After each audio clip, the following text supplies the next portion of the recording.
Hello everyone, welcome to What If Deku Becomes the God of Hyperdeath and Takes Revenge on Everyone Part 1. Before we start, please go support Zack-Oblivion for writing that awesome fanfic. This is the translated version I made. There will be some wrong he or she calling here because it's translated, so let me clear this. Deku is a male in this story. Chapter 1. The Birth of a God. It's funny, isn't it?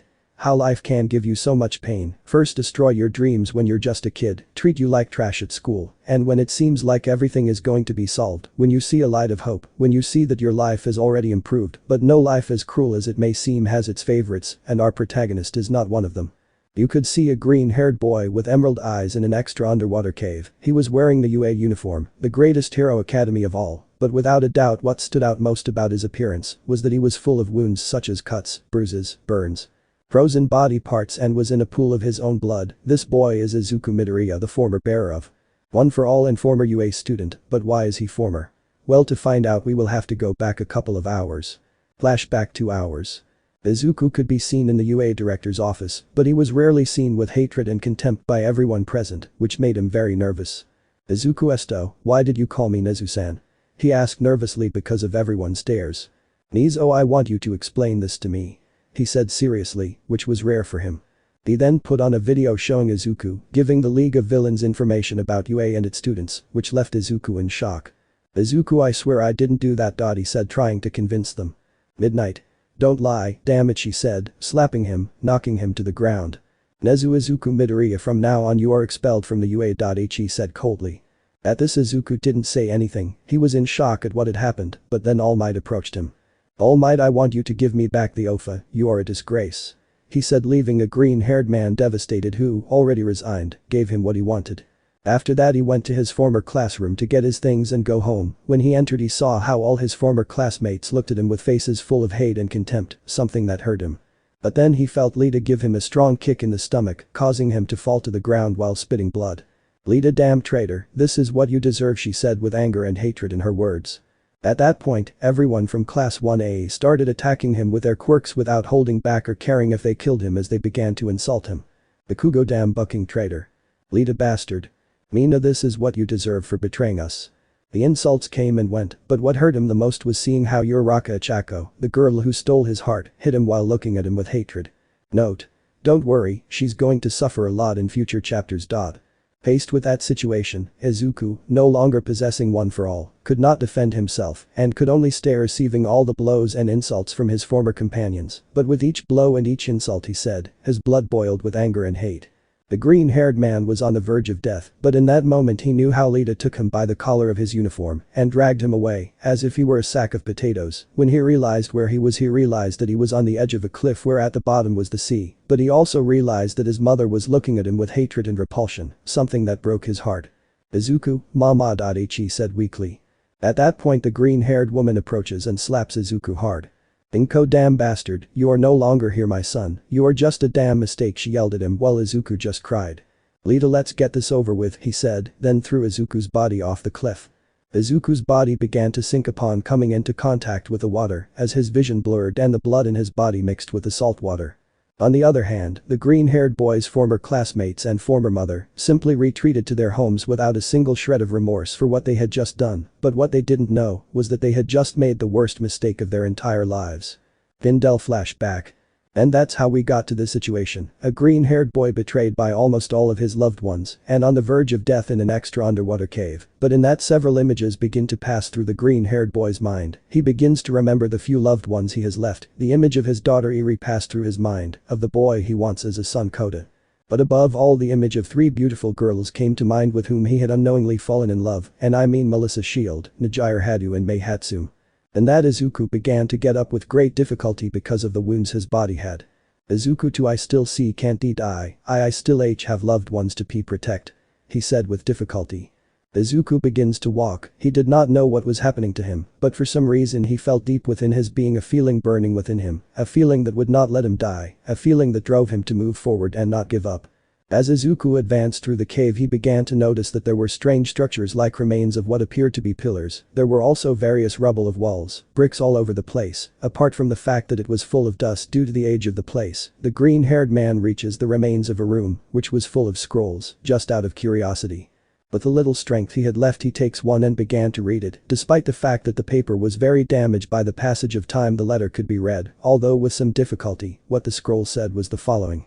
A long time ago, two races inhabited the same world, humans and monsters. Everything was peaceful until one day a great war broke out between both races. They fought with everything they could without holding back, but in the end it ended with a crushing victory for the humans, and the monsters were sealed in Mount Ebed.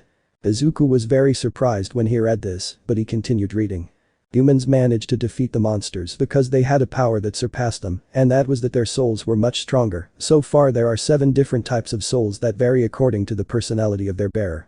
Red determination, orange courage, yellow justice, green kindness, light blue patience, blue integrity, purple perseverance. However, there is also a soul very different from the others. This soul is very dangerous since it corrupts its bearer, but in return gives him enormous power. This is known as the black soul of hate. Izuku was speechless. He was in complete shock at what he saw, and he thought that if he managed to awaken that power, he could protect everyone he loves and the innocent, and not only that, but he would become a true hero, not like those who turned their backs on him when he needed it most. The green-haired man continued reading until he saw something that left him more surprised than before, if that was possible.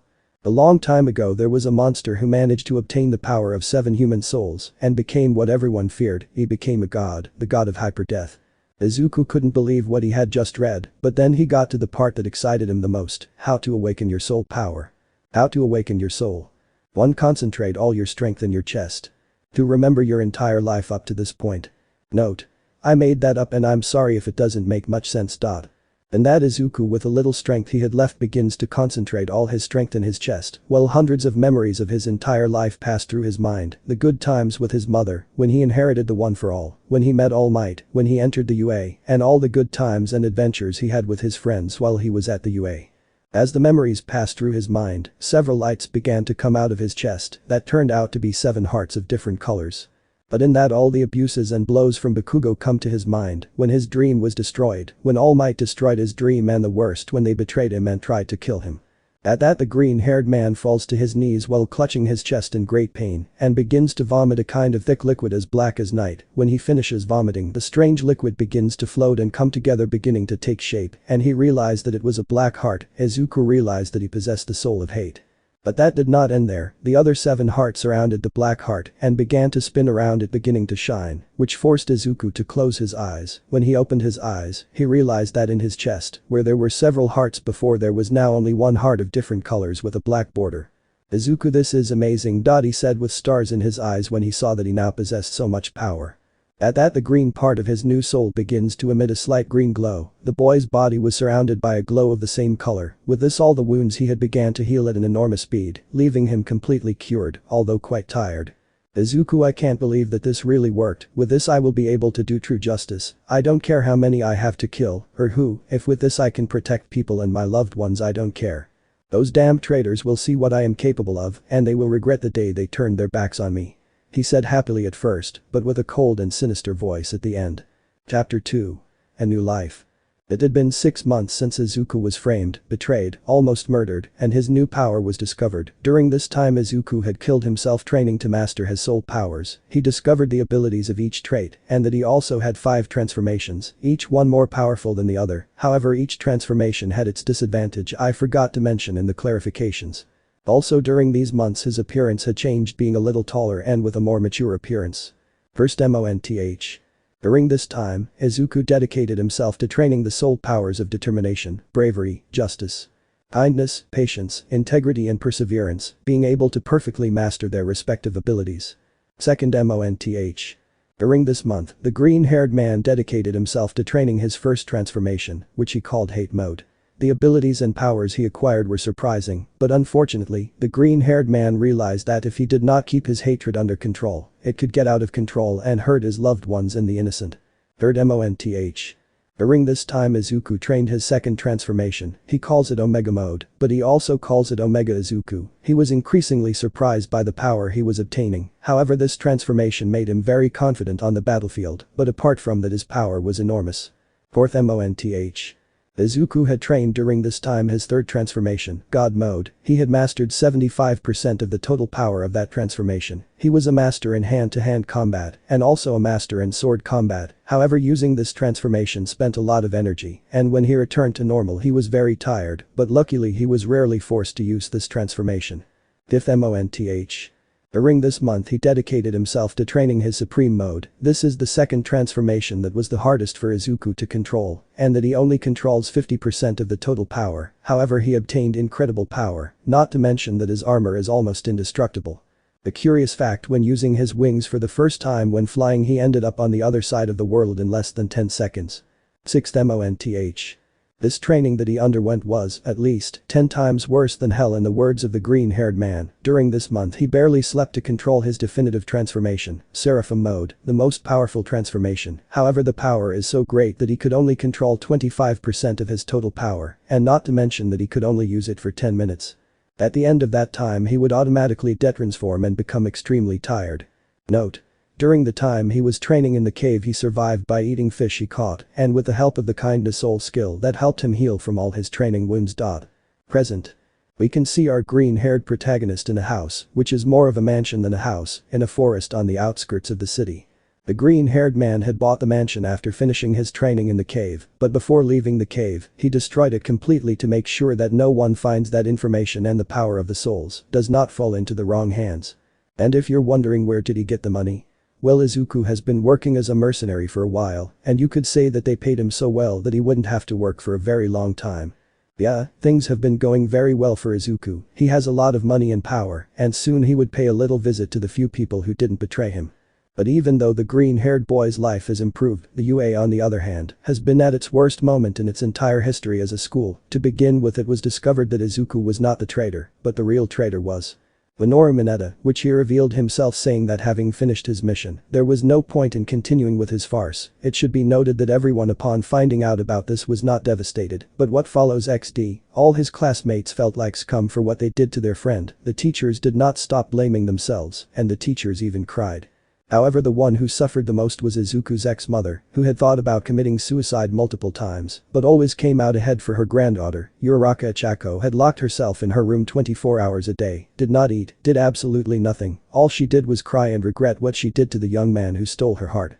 All Might, along with the Class 1A, began to look for him everywhere relentlessly, but without any success. On the other hand, some of the most affected were Eri and Kota. The young white-haired girl had become a girl with dead and lifeless eyes, with a cold look devoid of feelings towards almost anyone. Apart from that, when she found out what they did to her daddy, she began to have an enormous hatred for those people who betrayed him, with the exception of some people like Kota, who, when he found out what they did to the one he considered a father, became enraged with the Hussycats, who also betrayed him. And let's just say that a very big scene was created and ended with the heroines crying their eyes out and with a furious Kota locked in his room with a lock. But there was a group of 3 young girls who were devastated to find out what they did to their secret love. These were Najire Hadu, who was never seen with her typical cheerful attitude and huge smile, but now always had a cold look and looked with hatred at Class 1A and her former friends. Melissa Shield, who became depressed and only dedicated herself to doing everything possible to find her secret love, and Mei Hatsum, who was always sad and almost did not make her precious babies, apart from the fact that now she hated Class 1A and all the teachers at UA. And to top it all off, All for One escaped from prison, taking more than half of the prison with him in the process, along with the lives of the police and prisoners. Currently we can see our green-haired protagonist watching television, bored, sitting in his living room while having a bored expression. Izuku sigh, how boring, I wish something exciting would happen, anything, he said, bored and desperate. Then, on the channel I was watching, an emergency announcement appeared. TV, we interrupt your program to make an important announcement. Right now there are several heroes fighting against the #1 villain AFO, and the worst thing is that they are losing, said the commentator. Izuku just smiled at this. Izuku Geej, how convenient, he said with a somewhat dark smile. Chapter 3. The Reunion. Izuku, seeing the current summons, only gave a dark smile and quickly went to the kitchen to look for something. Upon entering, he took out a multicolored knife with a black handle from a secret drawer. Izuku Geej, I already want to try this beauty, he said happily like a little child. Izuku, well, I better hurry up, if I'm late the fun will be over, he said to run at full speed towards the battlefield. In the battle, we can see an All for One smiling evilly under his mask in front of a very injured All Might, but it was not just him, but there were also other heroes like Endeavor, Hawks, Mirko, Ryukyu. Izawa, Mtlady, Midnight and the Hussy Cats, however they were in a worse state than the skeletal blonde. Afo Jaja, how pathetic they are heroes. By the way, All Might, tell me what happened to your student Izuku Midoriya. By the way, they accused him of being a traitor and expelled him. I have to admit that I never thought the plan would work so well. Even his friends and his mother threw him into the sea, as if he were garbage. He said mockingly and infuriating, saddening the green-haired man's acquaintances. All Might, shut up, he didn't die. I will find him and ask for his forgiveness, even if he hates me. He said, angry but sad in the last part. Afoja, and then I am the villain. Anyway, after I kill them I will look for that child, and in case he is alive, I will give him my Afo, and make him my successor. After all, he has a lot of potential. He said evilly. Afo, well now, die. He said, charging an attack, but before he fired it. Suddenly, a strange red light surrounded by black rays was seen arriving, which hit the ground, raising a curtain of smoke. When it cleared, a green-haired man well known to everyone was seen, only with a more mature appearance, and with a strange knife. All of the green-haired man's acquaintances began to cry with happiness upon seeing him because they knew he was okay. However, All Might had a bad feeling. In the UA dormitories. Everyone, Midoriya, Deku, Izuku. They said happily, and some with tears of happiness. In the Midoriya house. The green-haired woman could be seen crying with joy upon seeing her son alive. Inko hi ho. Sniff. It's good that you came back. He said happily. In one room you could see an albino girl with a small horn crying with happiness at seeing her daddy alive. Back in the fight. Nobody said anything, they were in shock by the current summons, but then Izuku spoke. Izuku, I'm not going to lie, it's a very tempting offer, Afo. He said, smiling darkly. At this all the heroes were scared and the villain just gave a smile. Izuku, but I'm not a villain and I never will be. He said, relieving everyone. Izuku, but I'm not a hero like those trash either. He said, pointing at the heroes who felt offended. Izuku, Aussie, I'm just going to kill you so you don't bother me anymore, something I'm going to enjoy like you can't imagine. He said with a sadistic smile. Afoja, what a good joke, brat. I offer you to be my successor, and you not only reject me, but you also say that you will kill me. Haha, you are so funny. How are you going to kill me if you don't even have a quirk? He said mockingly. Izuku may not have a quirk, but I have something much better. He said confidently. At that point, Izuku's rainbow soul appeared on his chest while his knife shone brightly, surprising everyone. Afo, how the hell do you have a quirk? He said, surprised. Izuku, what do you care? He said in a childish way. Izuku, well, what do we have here? The number one villain pointing his knife at Afo, and the number one hero pointing his knife at All Might. Then I would be the number one anti-hero. He said with a dark smile. At that, the black part of Izuku's soul begins to shine, while the black liquid begins to come out of Izuku's eyes in the form of tears, while his pupils turn bright red. Izuku had entered his hate mode, terrifying all the spectators because of his creepy appearance. Izuku, well, let's start with this. He said with a scary smile. The green-haired man launches himself at enormous speed against the villain, who begins to throw several black lightning bolts at him, which Izuku dodged without difficulty. The boy with his knife throws several bursts of yellow energy at Afo. He tried to protect himself by creating a wall of earth, but it was useless since he was destroyed by the attacks that hit him squarely, sending him flying a few meters back. Afo, I must admit that you are not weak at all, brat, but you will need a lot more than that to kill me. He said challengingly. At this, Izuku just smiled sadistically, giving the villain chills.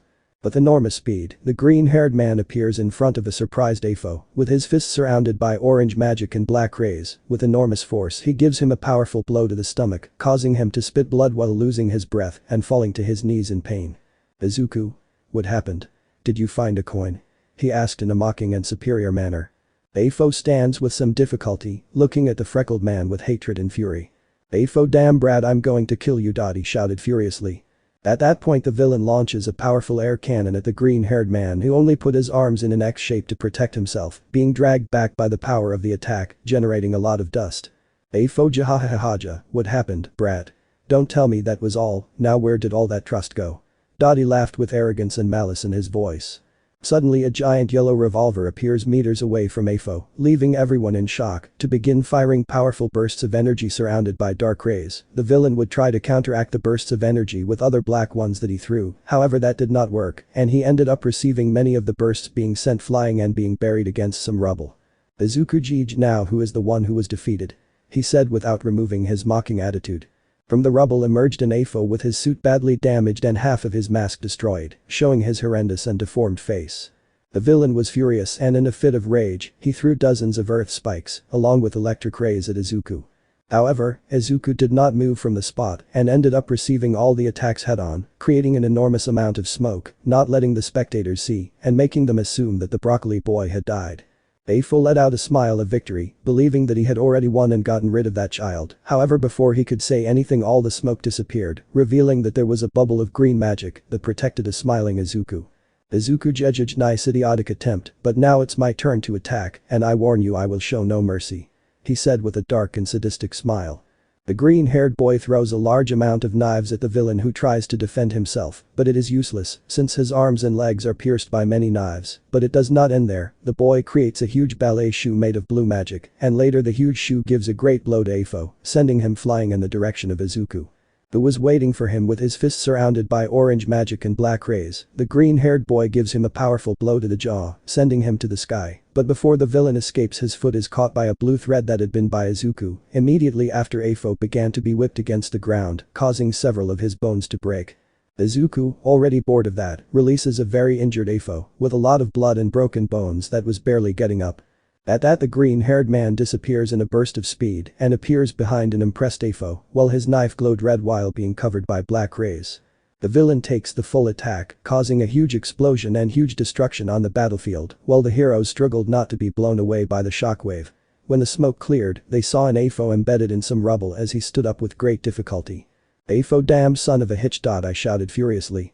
"Izuku, actually my mother is a bore, but you didn't have to shout it," he said mockingly, breaking the heart of a certain green-haired girl who was watching the fight on television.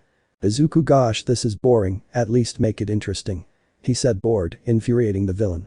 "Afo, I'll kill you!" I screamed furiously. Afo's right arm then deforms, becoming much larger, with extra parts and several blades coming out of it.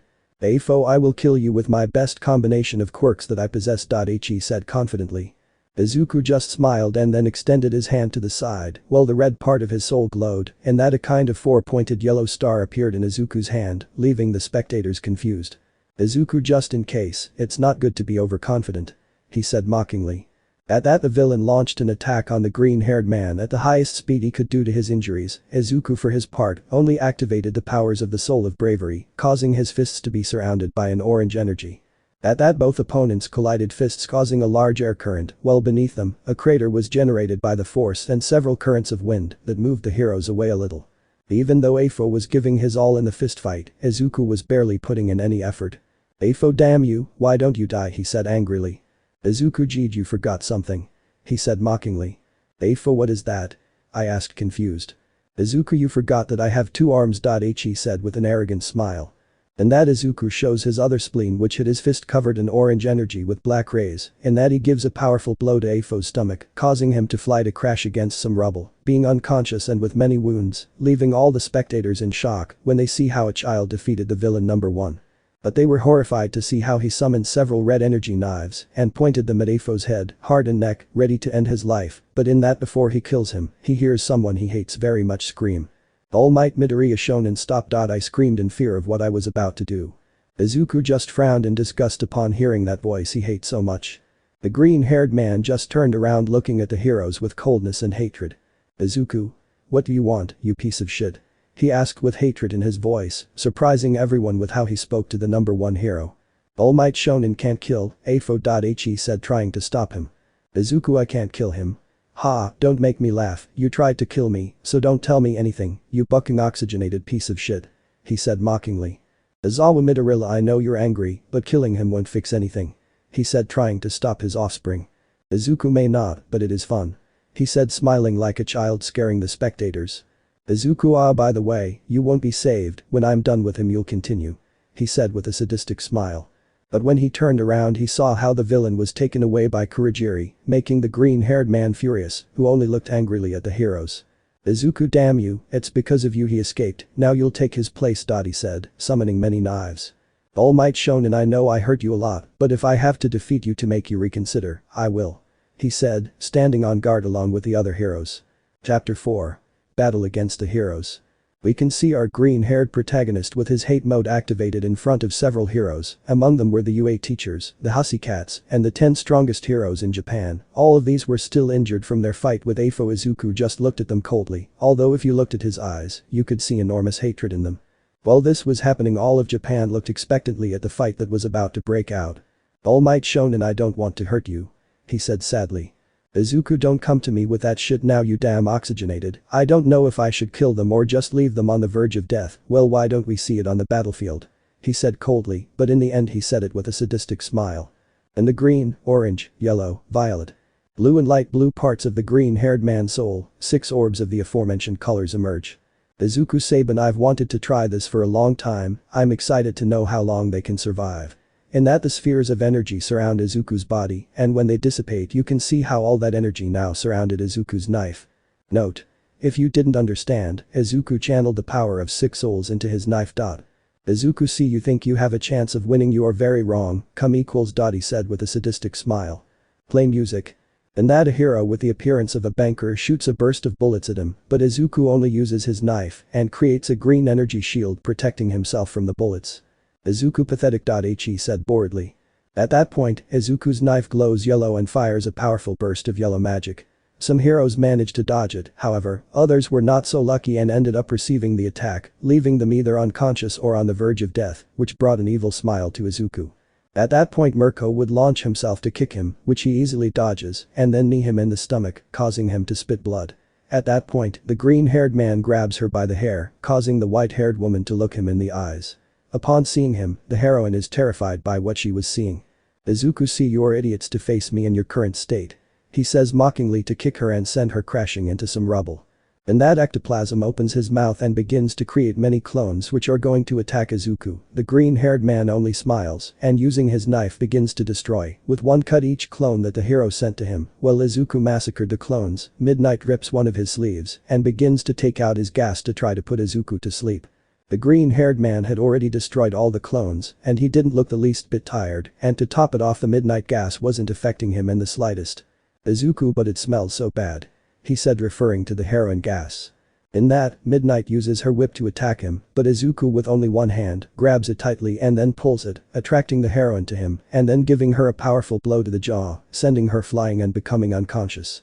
In that Kamui Woods would create a cage made of branches around him to try to contain him, however it would not last long, in that Izuku's knife would glow red and then create a slash of energy that would destroy the cage of branches.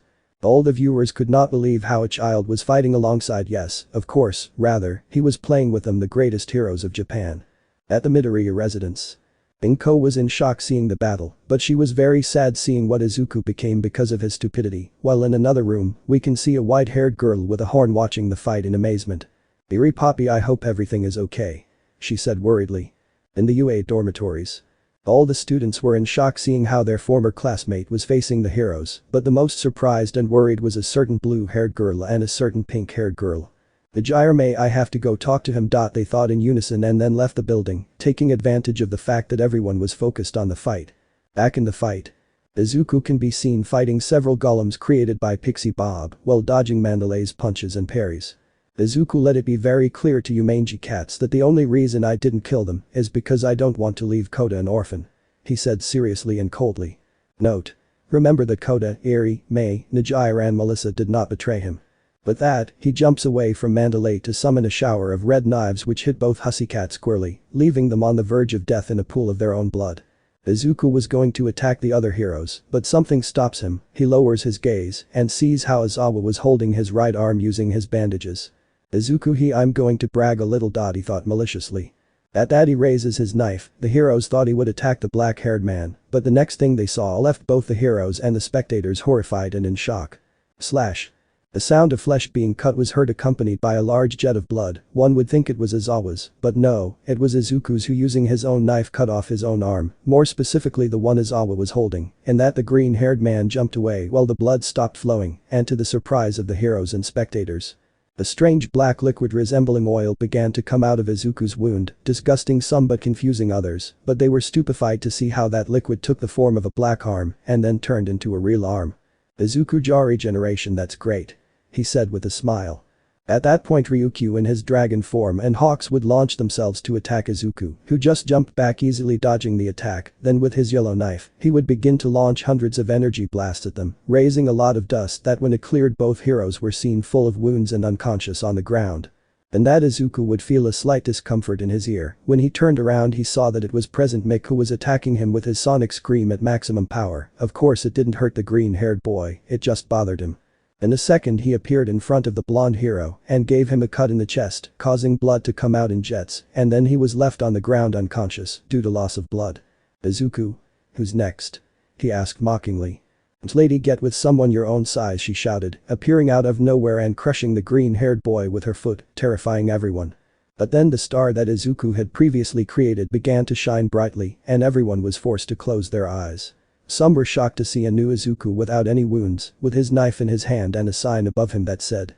But he refused. Izuku, wow, how surprising, I didn't think they would manage to kill me once, but well, that won't happen again, you'll pay for this, damn giant hit, she shouted furiously. In that, his knife turns into a huge sword made of blue energy. In less than a second he appears in front of Lady and cuts her in the chest, causing her to return to her normal size and become unconscious. Izuku, yo, at some point admired you, I wanted to be like you, and now we are enemies, fate plays very rough, don't you think? He said with a calm but at the same time mocking smile, looking at the other heroes. Endeavor launches himself to attack the boy, while his fists were wrapped in flames. The number 2 hero threw punches at full speed, however Izuku dodged them very easily, causing a lot of anger and frustration in the hero. Endeavor, damn bastard, let me hit you already, he screamed in anger. Izuku stops with one hand a blow that was aimed at his face, then begins to squeeze Endeavor's hand, causing him to let out moans of pain at the same time as he kneeled, trying to free himself from the freckled man's grip, but he only put more pressure, causing the human bonefire to start screaming in pain. Izuku, of all the heroes out there, you're one of the ones I hate the most. He said with a dark look. With a kick, Izuku sends Endeavor flying through the air. With his light blue knife, he creates a thread of magic that traps the hero's foot. The green-haired man puts on a sadistic smile as he begins to slam Endeavor against the floor repeatedly, causing the floor to be stained with the hero's blood. Upon releasing him, Izuku gives him a powerful kick with his foot covered in blue magic with black rays, sending Endeavor into some rubble, where he is buried in it. Out of nowhere Tiger and Grand Orca appear and launch themselves against Izuku to give him a powerful combined blow. However, the green-haired man, without even turning to look at them, creates a bubble of green magic that protects him from the hero's attacks, which did not even scratch the bubble. Izuku, try everything you can, this bubble is made with magic from the soul of kindness. It may not be the most powerful soul, but its defensive power is superior to all other souls. He explained, looking at them with a mocking smile. Izuku makes the bubble disappear, and before the heroes can react, the boy, with his fist surrounded by orange magic and black lightning, delivers a powerful blow to the ground, creating a shock wave that sends the 2 heroes flying. But that's not the end of the story. The freckled boy would summon 2 huge boxing gloves made with orange magic, these being the weapon of the soul of bravery. The huge gloves would move on their own and begin to deliver powerful blows to both heroes who could barely defend themselves. After receiving one more blow from Tiger's gloves, and Grand Orca would be left lying on the floor with several broken bones, bruises and some internal bleeding. Izuku just looked at the heroes they used with boredom. He knew they were no match for him, but he found it fun to humiliate them on national television. But then he sees how All Might, his former master, stands in front of him with a serious look that reflected sadness. All Might, see, I beg you, Midoriya Shonen, stop this. I know you're angry and that I'm the last person you want to trust right now, but this is not the solution, please, I'm trying to save you. I try to convince the green-haired man. Izuku, upon hearing the blonde's words, could only feel one thing, a huge and deep hate. How dare he say those words to him after turning his back on him when he needed him most. At that, Izuku looks up, showing his red eyes shining with indescribable determination and hatred. Izuku, first place, never call me that again, I am not a Midoriya anymore, and secondly, you don't you dare talk to me about this not being the solution. Neither you nor anyone can tell me what to do, much less you, the one who turned his back on me when I needed it the most. Even when I did everything, I was a true hero, but it seems that you did not. Even with it you trusted me. At the first sign of doubt you betrayed me and turned your back on me. You are not a hero, you are just a damn useless bastard who can't save anyone. You didn't manage to save your teacher, and you won't be able to save me either, he screamed with all the hatred in his being. At this, all the viewers were shocked by what the green-haired man said, but the most affected was All Might, who felt enormous sadness when he heard what his former student said. All Might, see that you hate me, but I'm not going to let you continue down this path, he said, getting on guard ready to attack him. Izuku just put on a mocking smile, so that the black part of his soul began to emit a powerful dark glow. When the glow dissipated, Izuku's body was seen completely covered by a black substance. Only the completely black silhouette of the boy with a bright red smiley face was seen equals. Apart from that, a black sign appeared with white letters that said, "You feel your hatred overflow." Izuku, I'm waiting for you here, Sensei. He said the last thing in a mocking tone while pointing his knife at the blonde. In a burst of speed, All Might appears in front of Izuku with his fist raised ready to strike. All Might Texas Smash, he shouted, throwing a powerful punch at the boy's face to finish him off quickly. Izuku manages to dodge the hero's blow with ease and then kicks him in the stomach, throwing him away from him. Then the symbol of peace launches himself into the attack again, but with more force. The blonde begins to throw stories of blows at Izuku, who was only protected with a bubble of green magic. Izuku, Gij, my turn. He said in a dark voice. The green-haired man opens the bubble and summons a shower of red knives, some of which All Might manages to dodge, but most of them manage to hit him, causing many wounds, from which he was beginning to lose blood. The green-haired man, not satisfied with that, creates 5 locks of blue magic which move by themselves and at great speed, begin to cause more cuts on the blonde's body. All Might manages to escape from the fences in one jump and goes against Izuku with everything he can. All Might Carolina Smash, he shouted with his arms in an X shape to hit Izuku. However, the boy easily dodges the attack by stepping aside and then shoots a powerful burst of yellow magic from his knife, sending a very wounded All Might flying along with the rest of the heroes. Izuku, na you or anyone else is a match for me now. He said, smiling mockingly. Izuku, this is getting boring, I better end this. He said, boredom. At that, Izuku's knife glows orange, causing small white dots to appear everywhere, surrounding the remaining heroes. Endeavorage, and what is this filth supposed to do to us? He asked confidently despite his wounds. At that, Izuku would only widen his smile and then snap his fingers, causing the white dots to turn orange and…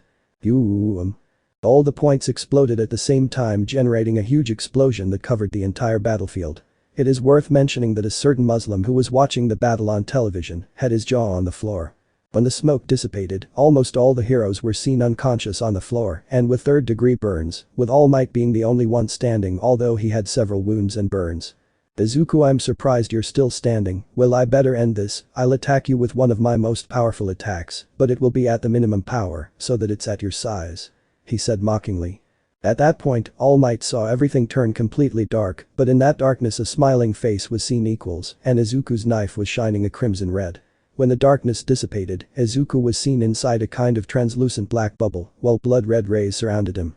At that point, the sphere of energy was channeled into his knife, causing it to be surrounded by a black energy, with the appearance of a flame. Izuku, welcome to my special hell equals. And that Izuku launches from his knife an enormous amount of energy directly at All Might, who tries to dodge it in vain, causing himself to receive the attack, which causes a huge explosion. When the smoke from the explosion cleared, All Might was seen on the ground on the verge of death and with blood all over his body but still conscious. All the spectators were in complete shock to see the symbol of peace in such a horrible state. End of music. Izuku, to be honest, I'm surprised you survived. It's a good thing I launched it at minimum power. He said, boredly returning to his base state. Izuku was about to leave, but he heard a couple of voices which made him stop dead. Izuku said the voices that the green-haired boy recognized instantly. The green-haired boy turned around, with his hate mode now deactivated, and looked with a sad but happy smile at the girls who turned out to be Najire Hadu and Mei Hatsum. Izuku, hi girls. He said, a bit uncomfortable because of the situation they were in. The girls looked with deep joy at the green-haired boy in front of them. Their happiness was so much that they couldn't help but let tears of happiness come out of their eyes. At that, the green-haired man turns around ready to leave, but not before saying something that only the two girls managed to hear. Izuku, I love you, I'll be back with you. He said in a whisper and then disappeared in a burst of speed, leaving both girls very blushed and happy. Chapter 5. Something big is coming. Unknown place. We found ourselves in a completely black place. There was no ground or sky, it was just an infinite void with absolutely nothing. Except for 2 strange silhouettes whose faces could not be seen due to the infinite darkness of the place. Both silhouettes were seeing what appeared to be a portal which showed the image of our green Naruto. This child seems very interesting to me, his universe is very far from the others, and his power is quite high. Do you think we should be worried? The first figure asked seriously, which had a very dark voice.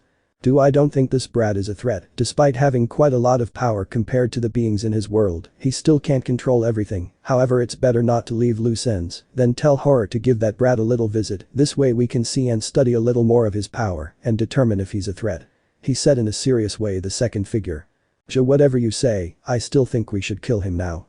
The voice would say. But what's so funny about that? He said in a sadistic and sinister way. Haha, you're right, apart from the fact that his hatred could benefit me in the future, and also that stupid AFO could help us anyway, I'll go tell Horror to go visit him. He said as the dark silhouette disappeared. To Izuku Midoriya, haha, you are a very interesting person. The mysterious subject said with a macabre smile. Somewhere else.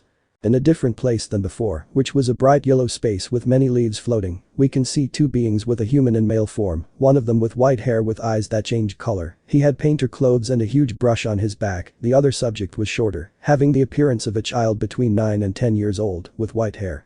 The kind of golden crown and light blue and gold clothes, apart from having a yellow cape, but the strange thing about these two beings was that they are exactly the same as Izuku. The only difference was the color of the hair and eyes. These were Ink Izuku and Dream Izuku, two alternative versions of the Izuku that we all know, apart from being guardians of the multiverse. Ink Dream. Lately there have been several anomalies throughout the Scribble sphere, several Izukus disappearing, apart from the fact that Cross is acting more serious and grumpy than usual. He said seriously looking at the child Izuku. Dream, you're right Ink, but what worries me the most is my brother Nightmare. I haven't seen him for a long time, and honestly I have a very bad feeling. Ink, I think something big is coming. She said with fear. Ink, tranquilo, we can take care of them. Moving on to the next topic, I just found an Izuku who can help us protect the sphere from error Scribbles and the others, then I will go pay him a visit. For now we must take care of seeing what is happening in the universes. Then our protagonists say you.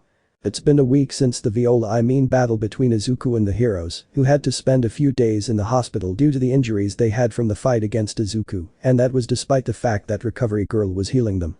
While with the other ex-classmates of our Green Naruto, they did not stop blaming themselves for what Izuku became. They always asked themselves, if we had believed him would it have been different? However, the one who was most affected was Uraraka Ichako. She did not even leave her room, she did not eat or sleep, all she did was cry and go to classes. What's more, on several occasions she tried to commit suicide, being stopped by her friends and teachers so that she would not do it. The heroes upon leaving the hospital had different reactions. Some, like Endeavor, were furious for being humiliated by a simple child, according to them. Others, like the Hussy Cats and the UA teachers, were sad because of how Izuku ended up because of his fault and stupidity. While with Kota, upon seeing how the heroes ended up, he did what any person with a shred of sanity would do, laugh for hours, of course, not without first having recorded the entire fight. In Eri's glass, it was exactly the same as with Kota. Currently both children were eagerly awaiting to see their brother figure again, on Kota's side, and their father, on Eri's side. However, what they didn't know was that there were people who recorded the battle and uploaded it to the internet, which caused everyone without exception to see the massacre that Izuku caused against the heroes. Present. Currently we can see a beautiful blonde girl with blue eyes and glasses getting off a plane. This was none other than Melissa Shield, who upon seeing Izuku's battle against the heroes, she and her father, worried, took the first available flight and quickly went to Japan, hoping to find the green-haired man and have him answer all the questions they had. Apart from the fact that Melissa was deeply in love with our protagonist and wanted to confess her feelings. On Izuku. We can see our favorite green-haired boy training in a forest that was going to hunt him. He was training his god mode to use his power at 100% without problems. When he finished training, he deactivated his transformation, returning to his base state. Izuku, that's great. If I keep training like this, I'll soon be able to use god mode at 100%. He said seriously while wiping the sweat from his forehead. At that, Izuku feels someone watching him, and with a serious look and cold eyes, he turns to look at a specific point. Izuku, whoever you are, you better show yourself before there are consequences. He said seriously. At that, a male figure came out from between the trees. The figure was a boy of about 16 or 17 years old with white hair and a black part with red eyes, apart from having his clothes stained with blood. But what left Izuku in shock was that that guy looked just like him. Howdy, hello friend, how are you? He asked in a childish way, although he had a terrifying aura. Izuku, who the hell are you and why do you look like me? Dottie asked seriously and in shock. At this, the white-haired man changed his innocent smile to a smile that was somewhere between psychopathic and sadistic. Geej, how boring you are. Well, my name is Horror Izuku, and you could say that I am you but better. He said arrogantly without erasing his sadistic and psychopathic smile. Izuku was now in complete and total shock. He had in front of him, supposedly, a different version of himself. Izuku? What the hell do you want? I highly doubt you've just come to say hello. He exclaimed seriously. From what I can see you are not an idiot, and in answer to your question I came to kill you. Don't take it personally, it's just that a friend asked me to kill you. He said nonchalantly. At that point, his body began to expel a red aura that covered his entire body, and when it dissipated, he saw a skeleton with red eyes and a broken skull with a sadistic smile. Or bien, let's start with this massacre hahaha. Dottie laughed madly as he summoned an axe. Izuku, well, cheap copy, in that case come and give me a bad time, Dottie said, activating his hate mode and launching into the attack. Chapter 6. Battle against Horror. It can be seen in the forest where a green-haired man is fighting to the death with a skeletal and psychopathic version of himself. Play music. Oraja, you don't fight too badly, considering you're a cheap copy and inferior to me, he laughed madly as he attacked the other Izuku. Izuku Jeej, killing myself, this will be strange. He exclaimed with mockery and amusement. At that point Izuku's soul turned completely blue and then horror began to move his hand, causing Izuku to start crashing into the ground, trees, and large rocks with great force, causing him to spit out blood and remain on the ground in pain. Izuku jumps up to dodge a blow from the horror axe, which looked at him madly.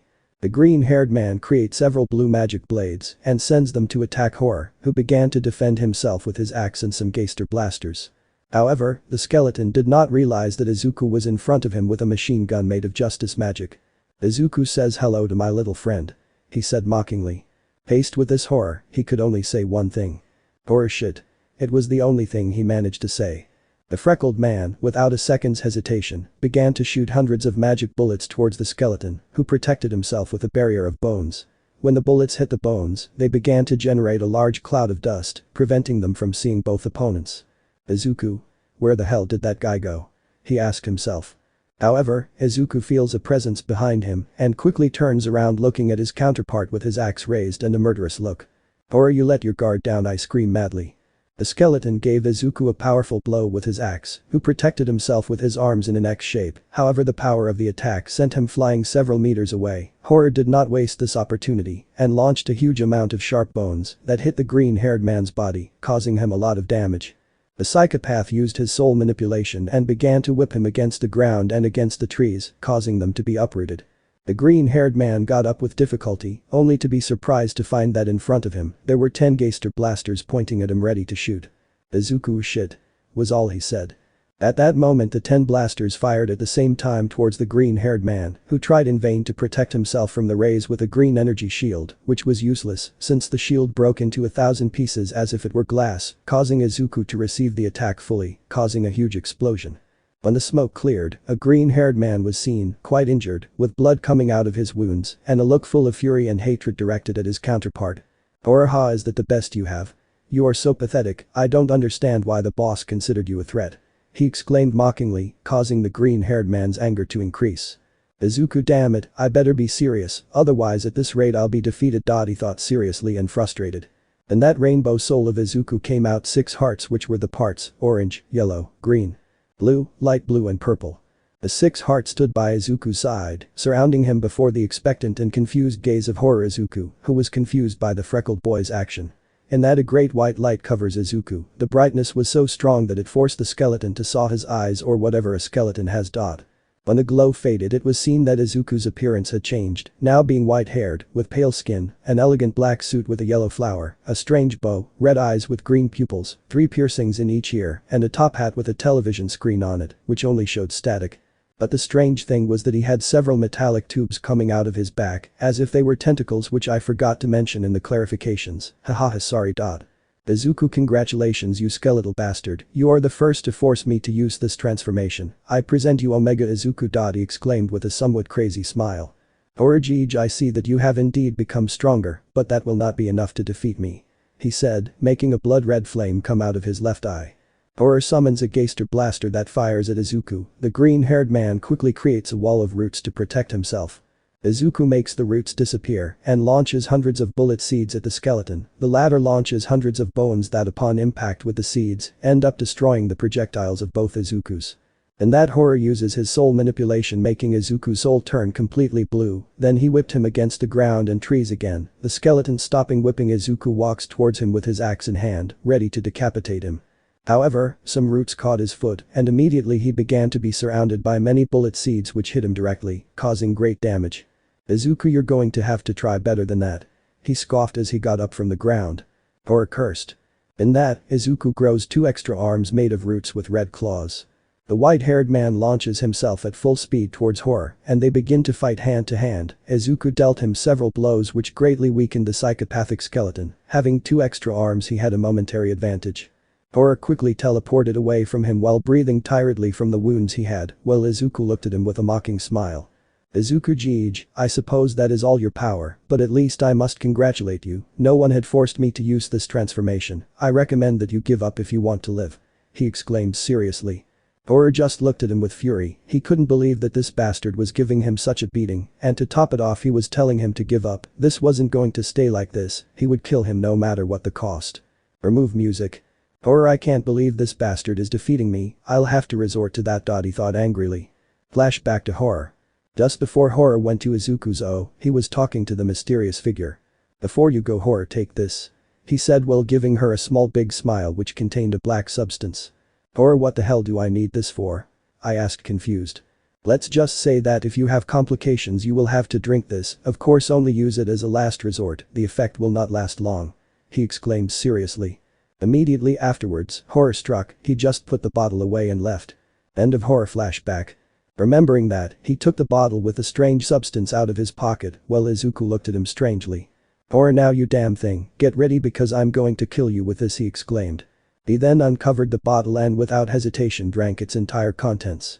A few seconds later, an enormous murderous instinct began to be felt throughout the forest, surprising Izuku at the same time that an earthquake was present, alerting the heroes who were in the city, which also felt the earthquake.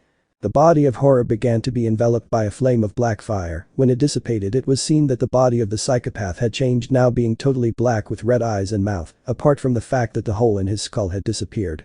Izuku was in shock as he perfectly recognized the contents of that jar and could only mutter something. Izuku hate. It was the only thing he managed to say due to the shock. Horror just looked at him with even more madness than before. Horror ha ha ha ha ha. Get ready for the second round he said with total madness and hatred. Horror in a second was already in front of Izuku and quickly gave him a strong blow to the face, sending him flying crashing into many trees, uprooting them. But the crazy skeleton was not satisfied with that, he quickly summoned hundreds of black Geister blasters, the blasters fired at the same time towards the white-haired man, generating a huge explosion larger than the previous one. After the explosion, Izuku was still seen with several wounds and the top part of his suit destroyed. Izuku wow, he really got stronger, he's lucky I have my ace up my sleeve. He thought maliciously. Horror was going to attack again but then. Loaded game. He was surprised to appear in the same place where he transformed but was shocked to see that Izuku was in front of him without any injuries and with his suit repaired. Horror what the buck did you do? I asked angrily and confused. Izuku no you don't have to know, let's get back to the battle. He said, getting into a combat stance. While these two were fighting in the distance, several heroes and UA students could be seen heading into the forest. Torino Toshinori, do you think that earthquake was caused by that child? I asked seriously. All Might I don't know, if we find him we must do everything possible to make him react. He said seriously but sadly. Back to the battlefield. Horror can be seen dodging the blows from Izuku's metal pipes. With a leap he moves away from him and summons hundreds of black bones with sharp points, without hesitation he throws them all at Izuku, with the intention of impaling him. Izuku, for his part, creates hundreds of bombs and throws them at the bones, the projectiles of both opponents are destroyed when they collide. Quickly the skeleton uses his soul manipulation, causing the red-green eye to be slammed against the ground, the difference was that Horror caused many sharp spindles to come out of the ground, which pierced Izuku in both arms and legs, causing him to scream in pain. Izuku ayah. The psychopath without wasting time summons a large Geister blaster and fires it at Izuku, he gets up and as quickly as he can uses a lot of his power to fire a large beam of magical energy that comes out of his hand. Both rays collide and immediately begin to struggle, Horror used all his power, but in power up that he obtained thanks to the hatred trying to kill Izuku. Izuku was giving it his all, without a ship using loading the game, required a lot of energy, due to this problem he began to go backwards. Horror die you damn trash. He screamed at the top of his lungs, using all his power on the Geister blaster, increasing the size of the beam. Izuku damn you, let's see how you do with the 6. He screamed. At that point, Izuku's lightning began to turn into many colors such as orange, yellow, green, light blue, blue and purple, causing both of them to be tied in the clash of powers. The clash of powers was evenly matched, but out of nowhere Horror began to spit out black substance, while his body flickered between his current appearance and that of a skeleton. Izuku apparently his body couldn't bear all the power of hatred. Izuku, seeing how the power of Horror began to decrease rapidly, used all the power he had left, making his lightning grow enormously, and in that. Izuku damn you I scream at the top of my lungs. Horror loses his transformation of hate and receives the attack full-on, creating a colossal explosion, much larger than the previous ones. When the smoke cleared, Horror Izuku was seen in his human form full of wounds, with a lot of blood around him and on the verge of death. Izuku for his part had returned to his base state, he was totally tired and almost without strength, but still he walked slowly towards Horror to kill him, however to his surprise. Another subject had appeared, this one was also an Izuku, he had white hair and the same clothes as Horror, but what stood out most was that he had no eyes, instead he had two empty sockets, from which a strange black liquid came out, making it look like he was crying, he also had a strange red light on his chest. Izuku tensed when he saw the new guy, something told him that he was very dangerous. The new white suit only looked at Izuku with a sadistic smile, and then looked at the bleeding body and unconscious from Horror. Wow, Horror, you really had a bad time, even having hatred you couldn't defeat him, what a disappointment, I would kill you now, but the boss says you can still be useful, consider yourself lucky. He said mockingly in strange white hair. The strange subject opened a strange black portal into which he carelessly placed the half-dead body of Horror. Before entering, he turned around and looked at Izuku with a sadistic smile.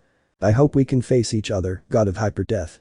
That was the only thing the green-haired man heard before the subject entered the portal and it closed.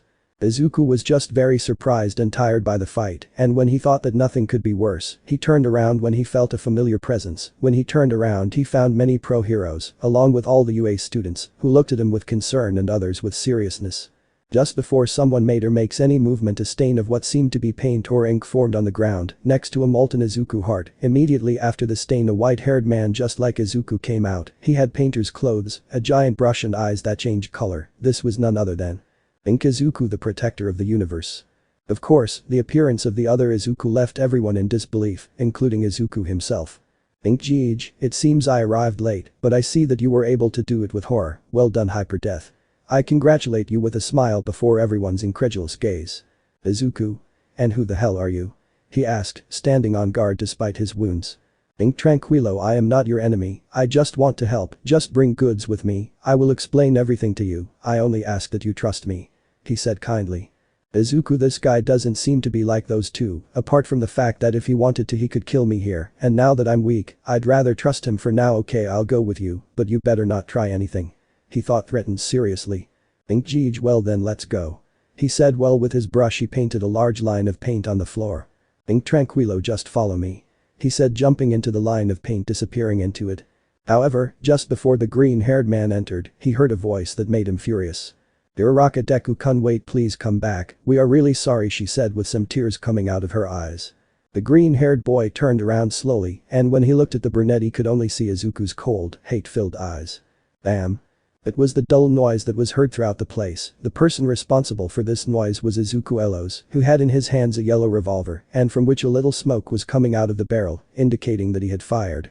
If we look at Uraraka we could see that she had a bullet hole in her right arm. Just before she could even react, Izuku shot her hundreds of times, causing the fat brunette to fall to the floor with a thud before the horrified gaze of all the heroes and students. Izuku, let me make this clear to you, Hitch, those shots shouldn't kill you, if you died this wouldn't be fun anymore, I'd rather make you suffer a little more. He said coldly. She then jumped into the paint line, disappearing into it along with the stain, acting as if they had never been there, while all of Uraraka's friends went to rescue her as quickly as possible.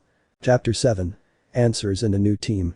After our protagonist jumped into the painting portal, he fainted due to his injuries and the wear and tear of magic he had in the battle against Horror. Currently we can see Izuku waking up in a room, which was not his, and with his body covered in bandages. Izuku, but what the hell happened? He asked himself, so that suddenly memories about ink came to his mind. Izuku, I see, that strange guy brought me here, but why is he helping me? He said thoughtfully. Ink, hey, don't you think you're being rude to the person who saved your skin? He exclaimed behind Izuku. The green-haired man, upon hearing that voice, quickly turns around looking at his counterpart with a serious look while he gets into a battle stance. However, as he does so his wounds begin to hurt as they open slightly.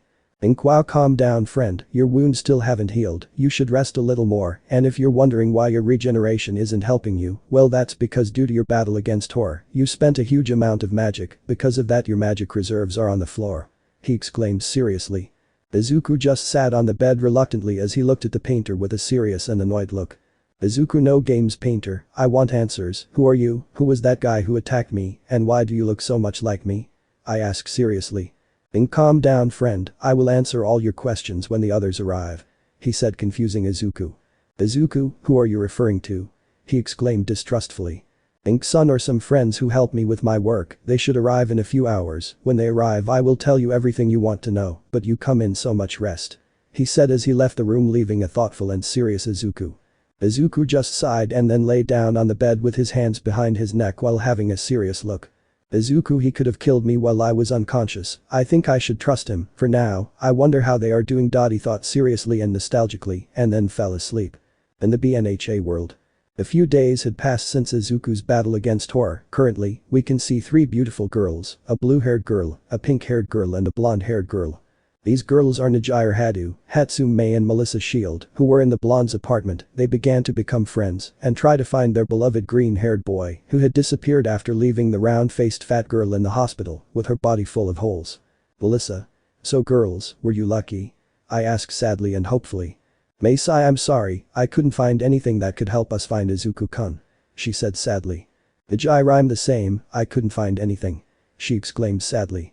Melissa. Come on girls, we can't give up. I know that. Izuku-kun is out there and that he will come back for us, we just have to wait for him, I know it. She said hopefully, managing to cheer up the other girls. Returning with Izuku. The emerald-eyed man was beginning to wake up with most of his physical wounds healed, however his magic reserves were still very empty. Izuku wakes up and gets up heavily. Izuku. It seems my physical wounds are better now, however I have almost no magic, with luck I could enter hate mode. He said frustrated. Inksea has happened to me, but don't worry, you'll recover in no time. He said behind him making Izuku jump in fright. Izuku. What the buck? Don't scare me like that, you idiot, he exclaimed angrily. Inkjeej, well I apologize for that, anyway it would be better if you come, my classmates have already arrived and want to meet you, better follow me. He said as he left the room starting to walk being followed by Izuku. Both Izukus walked down a hallway, the same one where Yufei Sans in the genocide route, until they reached a room that in the center had a large round table with several chairs and, surprisingly, 4 other Izukus. The first one had white hair, purple eyes, and a scar on one of his eyes. His clothing consisted of a white t-shirt, a purple jacket over it, and black pants with red sneakers. The second one also had white hair, orange eyes with a black background, he had strange black marks under his eyes, his clothes were a white t-shirt with an orange heart, which had an inverted white heart in the center, black pants, and bright orange gauntlets. The third had white hair, apparently he had heterochromia, one of his eyes being red while the other was gray, he wore black and white clothes, apart from having heart-shaped medals around his neck. Izuku was quite surprised when he saw the subjects in front of him, because in front of him were 4 almost exact copies of him, with the exception of the color of their hair and eyes. Izuku, so you are Ink's companions, well now yes, I want answers. He exclaimed seriously as he sat on a chair. Ink sigh, well let me introduce myself politely, my name is Ink Izuku, I am the guardian of the multiverse, and I am also you, he said with a big smile. At this statement Izuku was both surprised and confused. Izuku Haber, how is it that you are me? He asked confused, pointing at the painter. It's not just the bruh, we are you too. Said the one dressed in purple. Izuku.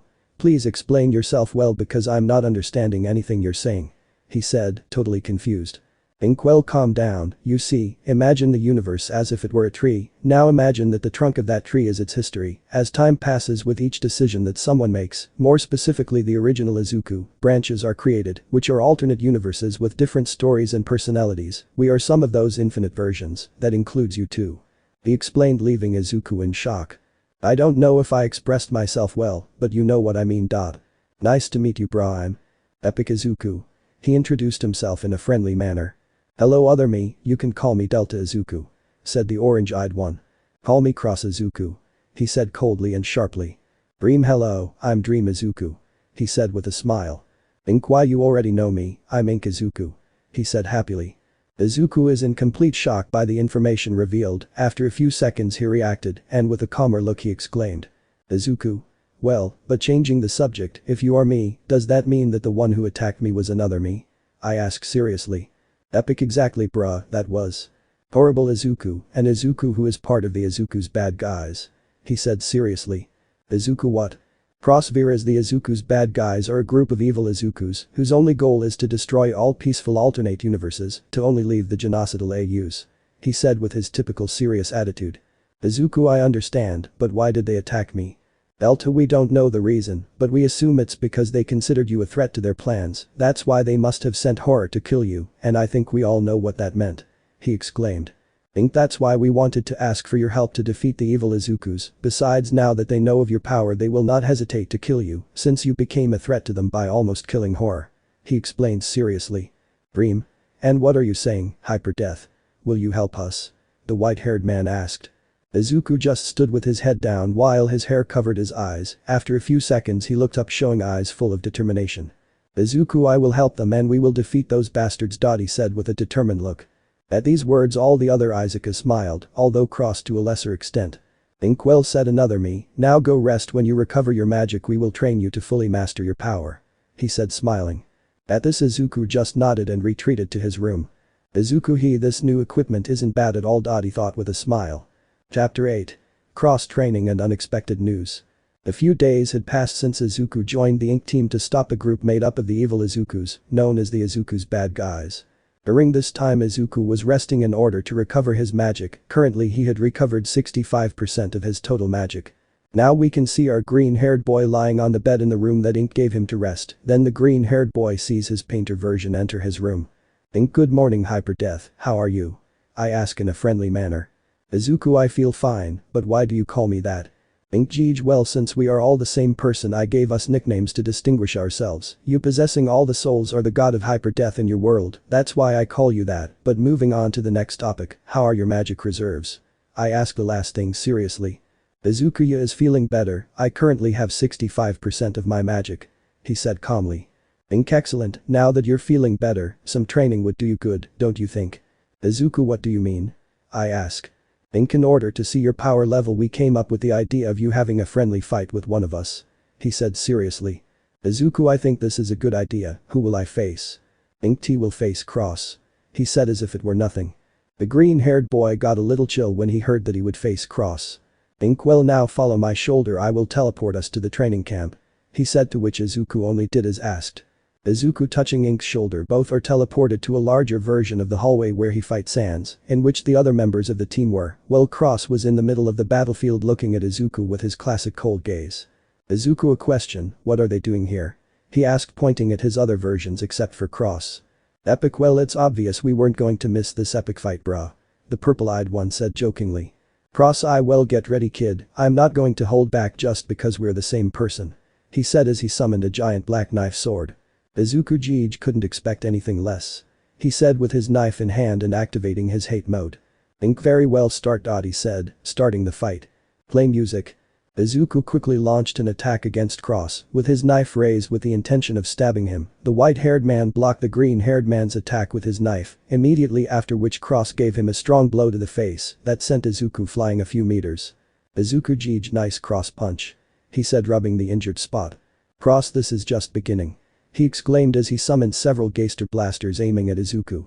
Izuku quickly summons a pair of yellow revolvers and begins firing hundreds of magic bullets at the blasters, destroying them and creating a smoke screen.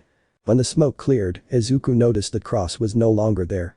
Izuku reflexively jumped, managing to dodge a cross stab that had teleported behind him. At that, the mixed eye creates several red knives. Izuku too can play that game. He said while also summoning several red knives. Both opponents would throw their respective knives, when the knives collided they would destroy each other. In that, Izuku's soul turns completely blue due to Cross's soul manipulation, immediately after the white-haired man begins to whip him against the walls, causing great pain in Izuku. Izuku was getting up with difficulty as the soul of kindness healed his minor wounds, and the soul of hatred healed his most serious wounds. Izuku Jeej, you are so powerful, Cross. He said while wiping the blood from his mouth. Cross, don't get distracted in the middle of combat, he said while throwing hundreds of bones at him. Izuku jumps up and creates a machine gun with the power of the soul of justice and begins to shoot at the bones that Cross threw at him, reducing them to dust. Cross teleports in front of Izuku and manages to land a strong blow to his stomach, causing Izuku to spit out some blood. The green-haired man was not far behind and managed to land a strong right hook on his counterpart's face, causing a small trickle of blood to come out of Cross's mouth. With one jump, both opponents moved away to look at each other seriously. But the other Izukus. Delta, wow, both of them are really impressive, he said excitedly. Dream, you're right, they are strong. He said happily. Epic, don't get ahead of yourself, Cross isn't really fighting yet, if he was this fight would have already ended, bruz. He said seriously without erasing his smile. Think Epic is right, this fight is not over yet. He said seriously. Back in the fight. Both opponents stared at each other until Cross decided to break the ice. "Cross, you are strong boy, but you still can't defeat me," he said, smiling but seriously. "Izuku will see about that," he said defiantly. "Cross, I'm going to give you some advice, you better look at your opponent's stats," he said, leaving Izuku confused. "Izuku, what do you mean?" "Cross, Vera's your stats indicate how strong you are from numbers, the higher the numbers the stronger you are, look," he said as a button appeared in front of him that said act check. Pressing the check button, he saw a black sign with white letters that said information about Izuku's stats appear in front of the white-haired boy. Izuku, LV 19. ATK 1500. BF 1500. HP 1500. The god of Hyperdeath. Izuku would look at that in surprise, as would the others, they didn't expect him to have such high stats. "Cross, amazing boy, well, enough of talking, let's get back to the fight," he said as he launched himself to attack Izuku with his knife. Izuku quickly jumped back, dodging the attack. And that Izuku creates a kind of cannon with bones in his arm. "Izuku, geez, I always forget that I can use this, I present to you my blaster cannon," he said to start shooting powerful blasts of magic at Cross. Chris dodged the magic blasts with speed and agility, but suddenly a giant green frying pan hit Cross, sending him flying and crashing into one of the pillars in the hallway. The white-haired boy jumps up only to be hit by a giant blue valet shoe, crashing into another pillar, only this time with more force. And that Izuku creates several light blue threads with the soul of patience. Using those threads, he takes many fragments of rubble that were there from his fight and quickly gives them to Cross, who was stopping due to the impact against the pillar. The white-haired man protects himself from the rubble by creating a wall of bones. But what he didn't realize was that Izuku was behind him. With a quick movement, the green-haired man tied Cross with his threads to start whipping him against the floor and then throwing him into the air. "Izuku, I'll end this," he said as he gave Cross a strong blow with his fist covered in soul of bravery magic in the stomach, sending him flying against a wall, creating a smoke screen. Izuku panting, "Ugh, that was difficult, but in the end I won," he said, tired but with a smile. However, he heard footsteps. Izuku looked surprised as Cross emerged from the layer of smoke, who had a few scratches and dust on his clothes, but apart from that he was fine. Of course, this left the green-haired man in shock. "Cross, geez, not bad, but this is over," he said with a slight smile. In that, Izuku feels how he is given a strong blow to the stomach, causing him to spit blood, then he feels a blow to the back of the neck and falls unconscious, being caught pro Cross, which was responsible for leaving Izuku unconscious. Remove music. Cross, after knocking out Izuku, carried him to the others. "Dream big fight, guys," he said happily. "Belta, the boy has potential, he just needs to train more and recover all his magic, which may take a while," he said thoughtfully. "Ink, well, now let's wait until I wake up because I have to give you all some very important news," he said seriously. When Izuku wakes up, he sees everyone gathered together and Ink with a serious face, which was rare for him. "Izuku, Ink, what's wrong?"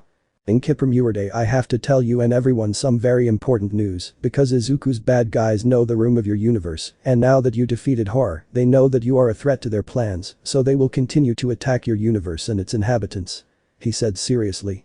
"Izuku, Ink, what do you mean?" I asked with a bad feeling.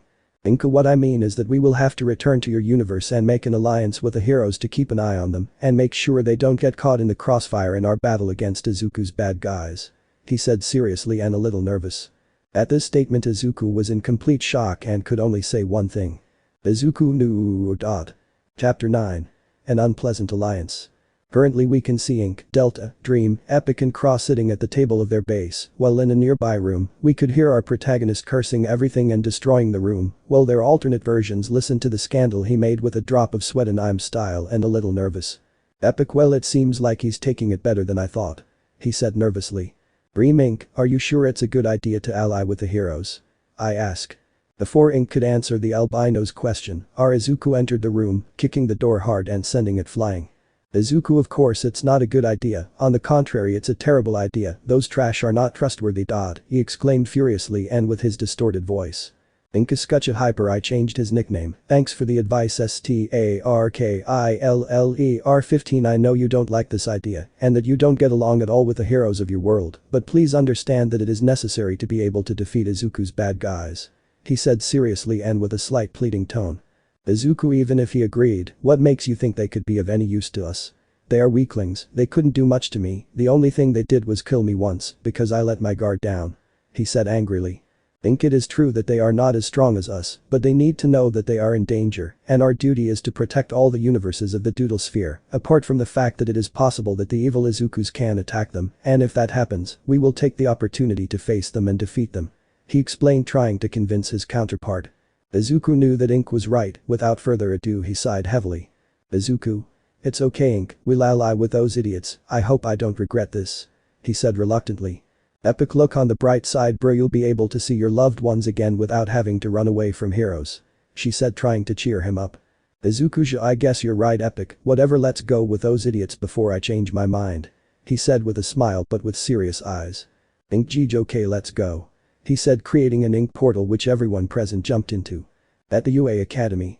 It was break time. All the students were now in the cafeteria or whatever it was called, eating and talking about trivial things, but we girls from class 1 would sit in the group of students. At a table were Mina, Toru, Momo, Styu, Jiru and Uraraka, who had already left the hospital healed from her wounds, all with sad faces due to the latest events related to a certain green-haired boy. Mina, cheer up girls, things aren't that bad. She said, trying to cheer up her friends, but she didn't succeed. Uraraka, they're not that bad, you say. You say, things are terrible, Mina, Deku-kun hates us, and we don't know where he is, and to top it off, he practically wants me dead. She said with tears coming out of her eyes. At the brunette's words, her friends just lowered their gaze sadly, remaining silent. Uraraka, I wish Deku-kun was here. She said in a whisper. And as if it were the work of fate or because the author wanted it, a kind of ink stain formed on the ground, alerting all the students who slowly approached to see. In the ink blot, our green-haired protagonist would appear along with 5 exact copies of him, but with white hair. It must be said that everyone was in shock and a little scared to see the green-haired man there. Izuku, tch, damn, I still can't get used to traveling through your portals, Ink. He said as he stood up and rubbed his head. Ink, you'll get used to it. Was all he said. Delta, so this is the AU of your universe, interesting, Hyper. He said while looking at the place. Izuku honestly wishes I would never come back. He said with disgust. Then the green-haired man hears the voice of one of the people he hates the most and hoped to never see or hear again. Uraraka, Deku-kun. She said with tears of happiness coming out of her eyes. Izuku just looked at her with rage and hatred in his eyes, and before he said anything the alarm started ringing, indicating that there was an intruder, being our protagonist with his group. Izuku, Faselpam, God, this school has the worst security in the world. Said Ardo. In less than 15 seconds, the green-haired boy and his white-haired versions were surrounded by all the UA teachers, some of whom looked at them with fear and others with surprise. Nezu, young Midoriya. I asked, a little nervous about the presence of the green-haired man. Before Izuku can digest anything, he is interrupted by Ink. Ink, wow, calm down everyone, we're not here because of problems, Mr. Director, let me introduce myself, my name is Ink and I have a very important matter to discuss with you, could we go to your office?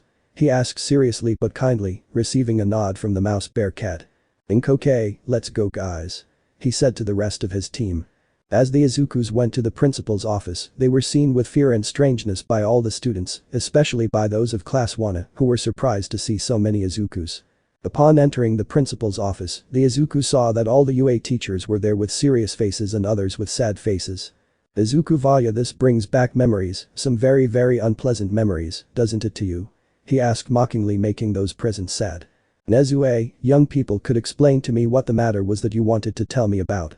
He said, ignoring what Izuku had said. Ink, well, I think the first thing would be to introduce ourselves correctly, my name is Ink Izuku. Delta, I am Delta Izuku. Dream me called me Dream Izuku. Epicon placer brusoi. Epic Izuku. Cross Lamin cross Izuku. Ink, Y for short, we are all Izuku. He said simply. Now all the adults were quite confused. All Might, what do you mean, young man, that everyone is a Midoriya shonen? I asked, confused. Before Ink could say anything, Izuku interrupts him. Izuku. I no longer respond to that fourth-rate symbol last name, the green-haired man shouted with hatred. Almighty understood. He said nervously and sadly because of how I called him. Ink, well, we better tell them what's going on. He said seriously. At that moment the white-haired painter told the heroes and the director about the sphere of doodles, the alternate universes, and the evil Izukus who wanted to destroy the pacifist and neutral universes. To say that those present were surprised was an understatement, their eyes were practically wide and their jaws were on the floor. Ink, I almost forgot, we want to make an alliance with you to defeat Izuku's bad guys. He said seriously. Izawa, an alliance? I asked. Dream exactly, you see it is clear that the evil Izukus will attack this universe to eliminate them, however we are very few, so it is very difficult for us to locate them, you as you are in charge of taking care of all of Japan, could help us locate them, and we will take care of the rest. He explained. Nezu, that sounds fine to me, but I have a couple of conditions. He said, making Izuku frown. Izuku, you have a lot of nerve saying that in front of me, damn rat. He said angrily. Think Izuku, please calm down. She said, trying to calm him down. Izuku, tch, whatever, this is already resolved, I will wait outside. He said as he left the office. Think Cross, please go with him to make sure he doesn't kill anyone. He said, receiving a nod from the white-haired man. Of course all the heroes had a big chill when they heard Ink's words. With our protagonist. Izuku was leaning against the wall while waiting for his companions. It is worth mentioning that he had a look of annoyance just by stepping on the UA floor, but then he would see how Cross left the room and stood next to him. Izuku, what happens to Cross? Cross Inc. sent me to watch you so you don't kill anyone. He said as if nothing had happened. Izuku's understandable. He exclaimed simply. After a while the rest of the Izukus left the room, leaving the heroes inside. Izuku? Well? I asked seriously. Think bien, good news, they agreed to ally with us. He said with a smile.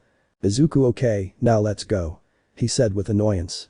Think, wait, it's not finished yet, first I have to tell you that me and Dream will have to return to the Scribble Sphere, because if we're not there something very bad could happen to the other universes, but don't worry, in a few days two of my friends will come to help them in their battle against Izuku's bad guys. He explained while he and Dream opened their respective portals ready to leave, but were stopped by Izuku. Izuku, wait Inc., and what about the condition of the director's rat? I asked seriously but with a bad feeling. Inc. Jeej, well you see the director said that it would be better for you to take care of them, and for that he said that you would have to be closer to them, so by the words of the director, not mine, his, so if you're going to kill someone, kill him who was the one with the idea. By order of Director Nezu of the UA, you and the other Izukus will have to live in the UA dormitories and attend the hero course of Class 1A. He said nervously so that he and Dream quickly enter their portals and they close almost instantly. All the white-haired Izukus were surprised by that news and a little nervously looked at the green-haired man who had a look of fury on his face which was increasing and you could hear him breathing with fury. Izuku Nezu, your head is on my blacklist, he shouted furiously while releasing a large dark aura full of hatred around him. It is worth mentioning that everyone at the UA heard the scream and the director was terrified by what the green-haired man said. Quickly Epic hits Izuku in the back of the neck, knocking him out and then catching him. Epic sigh, this will be very tedious from now on. He said tiredly, receiving a nod from all his companions. It was clear that life at UA was going to become much more complicated now that the Izukus arrived. Chapter 10. Returning to UA. Currently we can see the entire group of Izukus in front of the UA dormitories with their suitcases ready, well only our protagonist had his things since the others didn't have any. It is worth mentioning that Broccoli was frowning and looking at the place with hatred and disgust. Izuku, remind me, why the hell do we have to come to this dump? We could live in my mansion peacefully and without the need to see those traitorous shitbags. He said with hatred in his voice. Elto, I remind you that due to the alliance we have with the heroes we must take care of these children, it is part of the deal that Ink and Dream made with Nezu-san. The orange-eyed man explained. Epic, okay, enough with the chatter, let's get inside already. I sighed tiredly. At that everyone enters the building, although Izuku resisted the idea of destroying it. Already inside the building, the Class 1 were very nervous but at the same time excited because they were given the news that, for different reasons that they did not know, their old classmate Izuku would move back in with them, and not only that, but he would return to UA. This news made them happy because they thought they would have a chance to earn his forgiveness and that things would be like before poor idiots. At that they hear the door open and to their surprise they see several versions of Izuku enter, only they all had white hair and different clothes. At that moment, a round-faced brown-haired girl slowly approaches the group. Urirakata Deku-kun. Delta, you've got the wrong subject, the one you're looking for is him. He said, pointing at Hyper. The brunette, looking at Izuku, started to have tears of happiness. Uraraka Deku-kun, she screamed with happiness as she threw herself at him to give him a hug. However, Izuku just moves away, dodging the brunette, causing her to fall face first onto the ground. This action by the green-haired boy angered Class 1 and caused Cross to laugh slightly while saddening the brunette. Izuku, never even try to do that again, you damn hitch. He said with hatred and releasing an enormous killing instinct that terrified everyone except his other versions. Uraraka just looked down sadly as tears came out of her eyes. The green-haired boy just went to what used to be his room. Before entering, he took out his knife and used it to carve something on the door and then entered. Out of curiosity, his companions looked at the door to Izuku's room, being surprised and scared because on the door was written, "Whoever enters dies, except my other selves." At this the other Izukus only sighed wearily. Once in the room, the white-haired man explained the situation to the students, basically the same thing they told the teachers. Well, now that everything is clear, I'm going to my room, don't bother me," he said seriously. Time skip. It was time to go to class and basically, it was a challenge to make Hyper Izuku the main character want to go, and honestly, a fight almost started between all the Izukus that luckily was avoided. Currently they were all in their classroom, including the Izukus, waiting for their sensei to arrive. The atmosphere was somewhat uncomfortable, because Izuku looked at everyone with a look so cold that it would freeze even the sun itself. Uraka. "So, Deku-kun, what have you done since we last saw each other?" she asked nervously. Izuku died, damn it, he said with a dark and hateful voice, saddening the brunette. Before anyone could say anything, the door would have been opened and Izawa would have gotten a little nervous when he saw the cold look Izuku was giving him. "Izawa knew very well, offspring. Today's training will be a fight and for that, some people you already met will come," he said, confusing everyone except the Izukus who didn't care much or at all about the class. At that moment the door opened and a blonde boy who looked like Tintin on steroids, a cheap clone of 𝒅𝒐𝒓 and a beautiful blue-haired girl entered through it. These were none other than the three greats of the UA. Mirio Tagada, Tamaki, I don't remember his last name, and Najire Hadu. Izawa, today they will face the big three again," he said with his typical attitude. Everyone except the Izukus are surprised and scared by what the black-haired man said because they remembered the violence, the beating that Mirio gave them. Note: Mirio did not lose his quirk when rescuing Eri. Izuku met glances with Najire, seeing her beautiful blue eyes he blushed but quickly looked away, not out of embarrassment but because he didn't want her to see him after the actions he did. At that point, Izuku came up with an idea, making a somewhat dark smile appear on his face, which no one noticed. "Izuku Vagabundo sensei," he said referring to Izawa, making his alternate versions let out a few laughs. "Izawa, yes?" I asked hurt. "Izuku, I want to face them alone," he said with a challenging smile. Izawa, well then you will face Mirio," he said but was interrupted. "Izuku, idiot, I want to face the three of them alone at the same time," he said without erasing his smile, surprising everyone except the other Izukus. "Epic Jeej, this will be interesting," he said with a relaxed smile. "Pros, more like a massacre," I whisper. "Izawa. Are you sure? We can't intervene?" I ask seriously. "Izuku. Oh my god, I wiped the floor with many pro heroes including you, this is nothing," he said in a somewhat arrogant way, surprising everyone. "Izawa, well in that case go to the training camp and win your hero suits," he said seriously. 5 minutes later. Everyone was already at the training camp ready to see the battle grape of the big three against Izuku. It is worth mentioning that they were surprised by the new suit that the green-haired man was wearing. "Play music. Izuku, let's start with this," he said entering hate mode. And that Tamaki eats a piece of octopus, transforming his arms into tentacles which he used to attack the green-haired man. He only dodged the tentacles with ease and then grabbed one and pulled it forcefully towards him, attracting the black-haired man to him and then giving him a strong punch in the stomach, knocking out his air and making him kneel in pain. In that, Izuku stops with his hand a blow from Mirio, which was surrounded by golden rays. At this Izuku only got angry, since not only did they take away the power that cost him so much to get, but they also gave it to someone else. "Izuku, so you are the new bearer of One for All," he said surprising the blonde. "Mirio, how did you?" he asked but was interrupted when he was hit by a burst of red energy from Izuku's knife. "Izuku, tell me, how much power do you have from the OFA?" "Mirio mastered 100%. "Izuku, I see, it might be interesting, well you better use all your power if you want to give me even a scratch," he said seriously. At that, Tintin obeys him, starting to use 100% of the OFA, making more rays come out of his body while they become brighter. "Izuku, damn, not only stole my quirk, but also my techniques," he thought angrily. In that, Mirio at great speed launches himself to attack Broccoli, who tries to stab him with his knife in the stomach, but this is useless since the weapon passes through Mirio due to his intangibility. Just when he looked like he was going to hit Izuku, he grabbed him by the arm and started squeezing him, making the blonde let out a moan of pain. "Izuku, you are weak," he said in a dark voice. In that, Izuku kicked him in the stomach. It should be noted that the green-haired man's foot was surrounded by blue magic with black rays. With the blow, Mirio flew out until he crashed into a wall and was knocked out. And then Najire launches herself at him and tries to attack him with her energy blasts, however he dodges them without problems. With a quick movement, Izuku positions himself behind her and lightly hits her on the back of the neck, leaving her unconscious. Before she falls to the ground, he carries her princess style while looking at her with love and tenderness. Chapter 11. Feelings.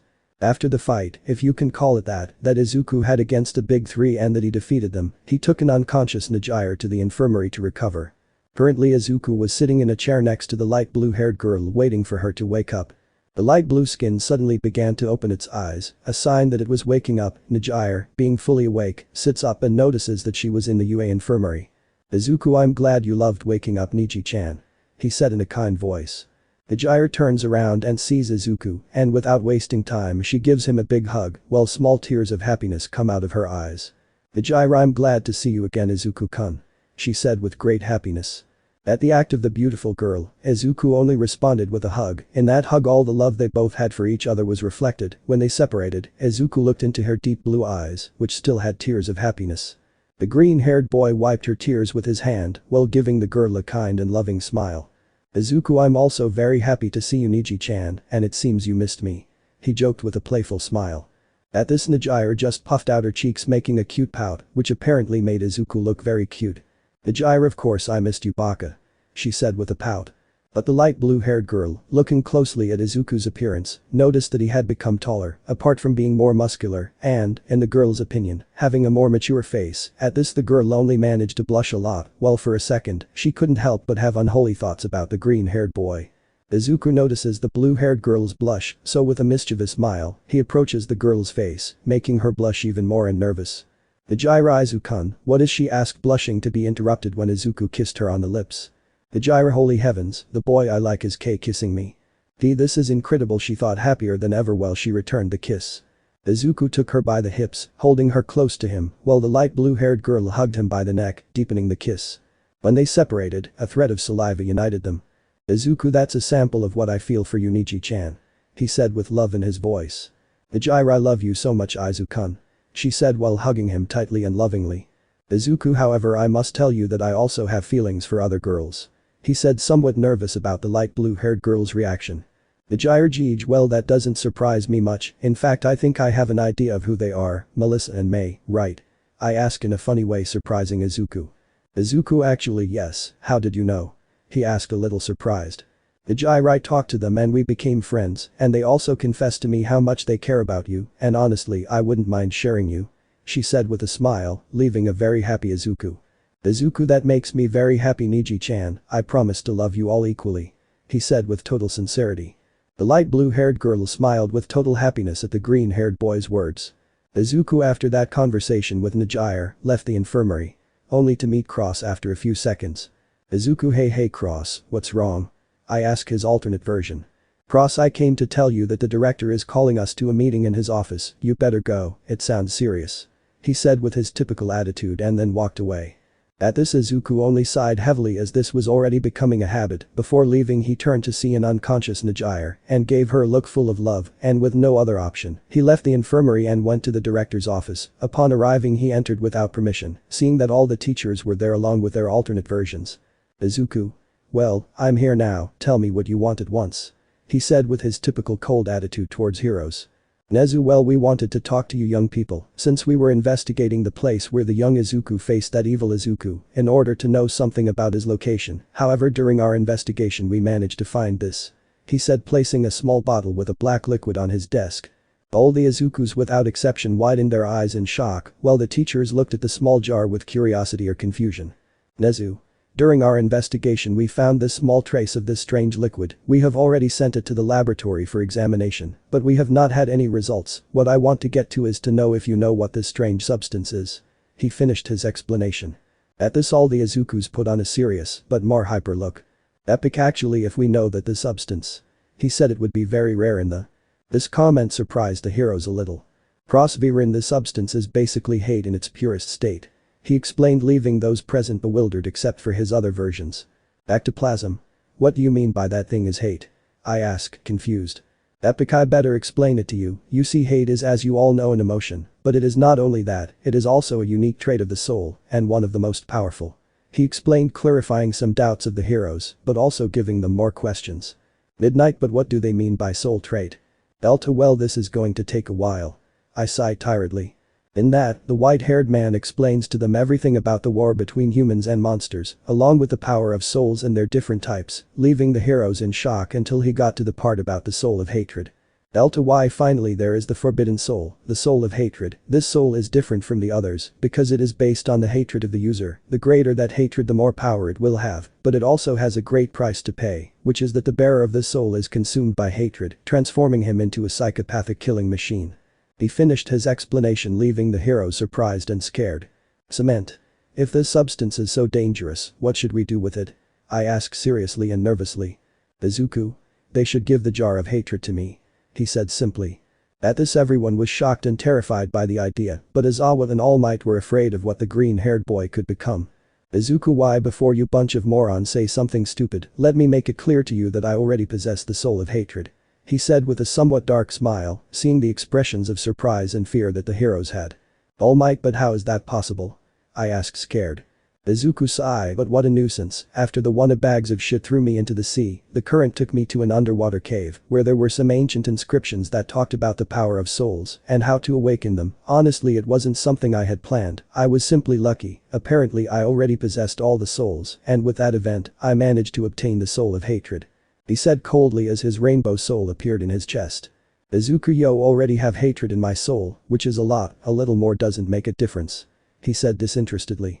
Aizawa. But how come that hasn't corrupted you? I asked nervously. Izuku, facile, I not only possess hatred but all the other traits, using my soul of determination, perseverance, kindness and justice, I am perfectly capable of keeping my hatred at bay, so as not to be corrupted. He explained seriously. Epic, well bruz, enough talk, Hyper, you better absorb that hatred once and for all, in the wrong hands you could be dangerous. He said seriously, receiving a nod from Izuku. At that, the green-haired boy takes the bottle to later take off the lid. Without wasting time, he drinks the dark liquid in one gulp. When he finishes, he begins to grab his head, while his veins turn black, and he enters his hate mode. Only this time he had more black tears, and his red eyes shined more intensely. This worried the heroes, which were ready to be on guard and fight if necessary. In front of Izuku, a black sign with white letters appeared. Izuku LV20. ATK 1650. F 1650. HP 1650. The god of Hyperdeath. Remember that one way to level up is with hate, also that I use the powers of the glitchtail AU. This left the other Izukus impressed as their stats had increased greatly. Amigo, are you okay? I asked a little nervously. At this, Izuku just looked up, showing cold eyes. Izuku, of course, I told you this wasn't a big deal. He said, still returning to his base state, relieving everyone. Well, if that's all, we're leaving. He said seriously. After that, all the Izukus left the office and returned to their classroom, leaving the heroes a little nervous about the new revelations. Somewhere else. We can see the League of Villains in a kind of abandoned warehouse, and among them was also their leader Afo, already recovered from his old fight with Izuku, who after reliving that beating was not very happy, let's say. Afo, damn it, how was it possible that I lost against that damn brat? He shouted more than furiously, leaving the rest of the league scared. Tamura-sensei, I beg you to calm down, we will find a way to eliminate that child. He said with hatred when referring to Izuku.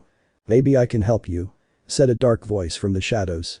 At this, all the villains were on guard against any movement. Abi. Who are you? Show yourself. The black-haired man demanded.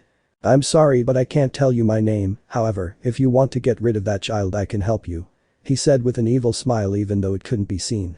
At what the strange subject said, the villains thought about it for a second and then put on an evil smile. Afo, we hear you. He said with a big evil smile. Chapter 12. Hate vs. Hate, Darkness Breaks Loose. A few days had passed since Izuku faced the Big Three and had that meeting with Nezu regarding the hatred the heroes had encountered. During this time, Izuku's attitude towards his companions had not changed in the slightest. He was still just as cold and distant with each one, although there were times when they would get on his nerves and he had to hold back his desire to avoid killing them. On the other hand, his relationship with his alternate versions was very good, almost seeming like brothers, although the one he got along best with was Cross. Perhaps this is because they are both cold and sadistic.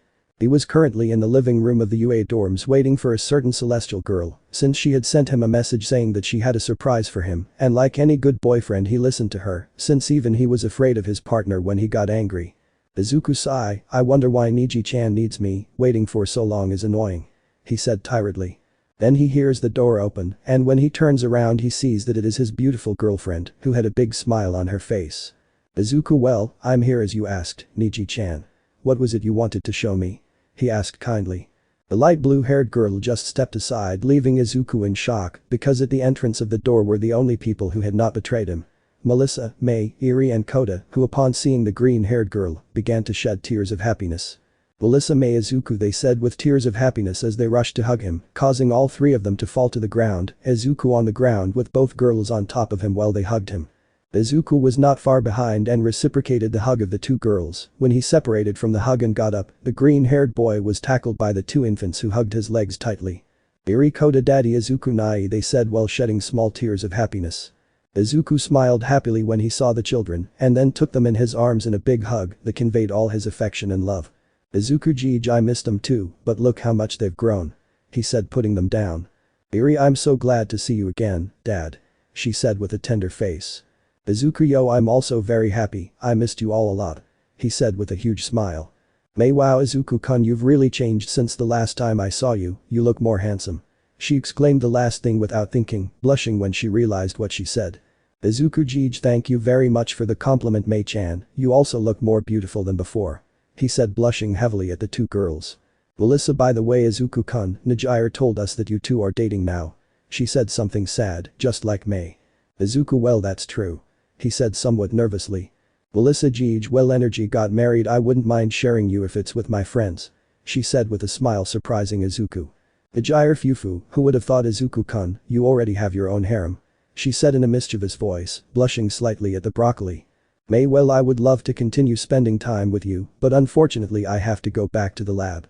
She said regretfully to give a kiss near the corner of the green-haired boy's lips and then leave the room. At this Izuku blushed and then put on a warm smile. Izuku, Jaja, the same May, always in the laboratory. He said with a touch of grace. Izuku, by the way, Melissa, just out of curiosity, since when are you in Japan? He said somewhat confused. Melissa, well, what happens is that to come here you have to accept to enter the UA of this firm. I can stay in Japan as long as I want, and since I am a genius I managed to enter the support course with May. I also managed to get my own apartment in which I am staying with my father. Term of explanation. Izuku was surprised by this revelation and also became very happy since he could spend more time with one of the people he loves the most. However, before they could say anything on television, a news item began to be broadcast that impressed everyone in the room. Reporter. We interrupt this broadcast to give you an important notice. The city center is being attacked by the League of Villains. Currently several heroes are heading to try to confront them. Let's just hope everything goes well, she said alarmed. On television, a helicopter captured an image of the city center completely destroyed. Izuku just frowns at this and clenches his fists tightly. Izuku, this time none of them will get out alive. He thought furiously. Both Melissa and Najire were very worried, but when they turned to see Izuku, he was gone and they already had an idea of where he went. In the city center. The villains could be seen along with several Nomas destroying the city center. Tamura-sensei, are you sure that guy's plan will work? I asked seriously. Afo, I hope so, now we have to concentrate on attracting that damn bastard here to make him pay for the humiliation he gave me. He said furiously. Izuku. Well, it seems very stupid to me that knowing what I'm capable of, they come to confront me, it seems like they really want to die. He said darkly behind Afo. The villain quickly turned around to find a smiling Izuku standing a few feet away from him with his knife in hand. Afoja, so you finally arrived, brat. He said with a smile under his mask. Izuku, of course I was not going to miss the opportunity to kill you all once and for all. He said sadistically. Afoji, I'm sorry to disappoint you, but the only one who will die here will be you. He said confidently. Izuku, how confident? We'll see if you can back up your words. He said challengingly as he entered his enhanced hate mode. Despite the power that Izuku the villain showed, to his surprise, he did not seem scared. He continued standing there with a confident smile, leaving the freckled boy confused. Izuku, you're still too confident, you must have something planned so you don't fear me after what I did to you last time. He said seriously. Afojaja, obviously I wouldn't come to face you without having a plan. He said while taking out a small bottle with a black liquid very familiar to Izuku. Izuku, damn, where the hell do these guys get hate from? He thought with annoyance. Afo without hesitation drinks all the dark liquid and begins to undergo a transformation. His skin turns black as night, his eyes turn bright red, and a dark aura surrounds him, giving him a more intimidating appearance. Afoja, hahahaja, this time you won't defeat me, damn you. He laughed with arrogance and evil in his voice. The green-haired man just looked at him with boredom, as if his new transformation was something that happened every day. Izuku, if this is all you have I'm not surprised. He said boredly. But the green-haired man said, further enraged the villain who, without thinking, launched himself into an attack at top speed against Izuku. Izuku just smiles darkly as he also launches into an attack with his fists covered in the energy of the soul of bravery. Both opponents clashed their fists, causing a small tremor to occur in the arena. What they had not noticed was that they were being recorded by helicopters that were broadcasting their fight all over the world. They both jump apart, and the villain attacks Izuku with a huge burst of fire powered by hatred. Izuku protects himself from the attack with a shield of the soul of kindness, and then attacks with a blast of red magic that was dodged with difficulty by Afo. Izuku surrounds his knife with red magic, turning it into a sword of the same color. He quickly launches himself to stab him. Afo turns his arm into a blade and stops the green-haired man's attack just a few feet from his face. At this, the villain could only break into a cold sweat when he receives a spinning kick from Izuku, sending him crashing into the remains of a building. "Izuku, are you giving up already?" he asked mockingly. "Afo, damn you," I screamed in fury. Afo throws several pillars of earth and metal at him, with the clear intention of killing him. However, the freckled man creates a giant cooking pan which he uses as a shield to protect himself from the attacks. In a second, Izuku was in front of Afo, and immediately after he delivers a powerful blow to the jaw, causing her to lower her guard. The green-haired man takes advantage of this and begins to rain down blows on the villain who couldn't defend himself. With a kick charged with blue magic, Izuku sends Afo flying, causing him to crash into the ground, leaving a small crater. Afo stands up with difficulty. He couldn't believe it, even with his new powers, he wasn't able to do anything to the green-haired boy, and that simply infuriated him. Without hesitating for a second, he began to expel an enormous amount of dark energy that covered his entire body, while he looks angrily at the freckled boy who just looked at him with boredom. Both of them launch themselves against each other and begin to exchange powerful blows. Afo used his strength quirks, combined with his new power of hatred, while Izuku used his power of bravery. For each clash of fists they gave, they produced a shock wave that sent those who were nearby flying. The two opponents jump away, staring at each other. Afo looked at Izuku with hatred and uncontrollable fury, while the green-haired man looked at him with boredom and coldness. "Afo, this is over now, damn you, I'll bet everything on this attack." I screamed furiously. Then that the villain uses his best combination of quirks, deforming his right arm at the same time that he passed all the power of hatred to the aforementioned arm, causing his body to return to normal, while his arm is surrounded by a dark aura. Izuku surrounds his entire left arm with a lot of bravery magic, while empowering it with his own hatred, generating a large amount of black lightning. Both of them launch themselves against each other at full speed, ready to end the life of their enemy. "Afo de," he shouted, launching his attack with the obvious intention of killing. At that moment, all the spectators fell silent due to the shock of seeing the scene. Izuku had dodged the villain's blow and had given him a powerful blow that pierced his chest, destroying many of his internal organs. The green-haired man pulls his fist out of the villain's chest, who falls to the floor with a thud on the verge of death. "Izuku, pathetic, I didn't expect anything from you, and yet you managed to disappoint me," he said mockingly. Afo and. Hearing the faint laughter of the dying villain, Izuku was left confused and somewhat angry. "Izuku? What are you laughing at?" I asked seriously. "Afo that makes me laugh a lot. Ugh, your pathetic change, he said weakly. The green-haired man frowned, more angry than before. The villain's words were starting to bother him a lot. "Izuku, what do you mean?" I asked, already somewhat angry. "Afo, tell me, how does it feel to have everyone you gave your trust and friendship to betray you at the slightest opportunity?" It must feel horrible. It's more better that they never loved you, that you were just a toy to them that they see. But just throw away whenever they wanted, that's really sad, don't you think? Ha. He said weakly but with mockery in every word. At the words of the dying villain, the fury that Izuku had at that moment could not be described. He was furious, he had great anger, and he hated those moments. So much was the fury that he squeezed his dreams to the point that they began to bleed. However, something happened that no one expected. Izuku began to emanate a much darker aura than before, while his eyes turned completely red, while continuing to shed tears of the black liquid. The new Izuku looked at the dying villain, who now looked at him with fear and with a deep dark voice said, "Izuku, damn trash." He then raised his foot and crushed the villain's head without any mercy, causing his brains to be scattered all over the floor, while his blood stained Izuku's face, who only smiled psychopathically without caring. All viewers were shocked and horrified to see such an atrocity. Izuku, without erasing his smile, turns his gaze towards the rest of the league, who were terrified. "Izuku, you guys keep going," he said in a demonic and distorted voice, terrifying them even more. "Tamura Kurogiri, get us out of here." He shouted desperately. However, having no response from his partner, he turned around to see in horror how Izuku destroyed the villain's metal part with a punch, killing him instantly. "Izuku, no one escapes alive," he said, smiling like a psychopath. "And that a green magic barrier covers the entire place, preventing anyone from entering or leaving." Of course, this action terrified the villains. "Tamura, Nomus, kill him," I scream in total despair. Around 10 Nomus launched themselves to attack the green-haired man. One of the Nomus tried to hit him, but Izuku stopped him with one hand, leaving everyone surprised. Immediately after, with his black knife with a blood-red glow, he launches a gigantic blast of magic that completely disintegrates the Nomu's body. "Izuku, pathetic," he said, bored. At that point, all the other Nomus rush to attack, however many celestial threads come out of Izuku's hands and leave them immobilized.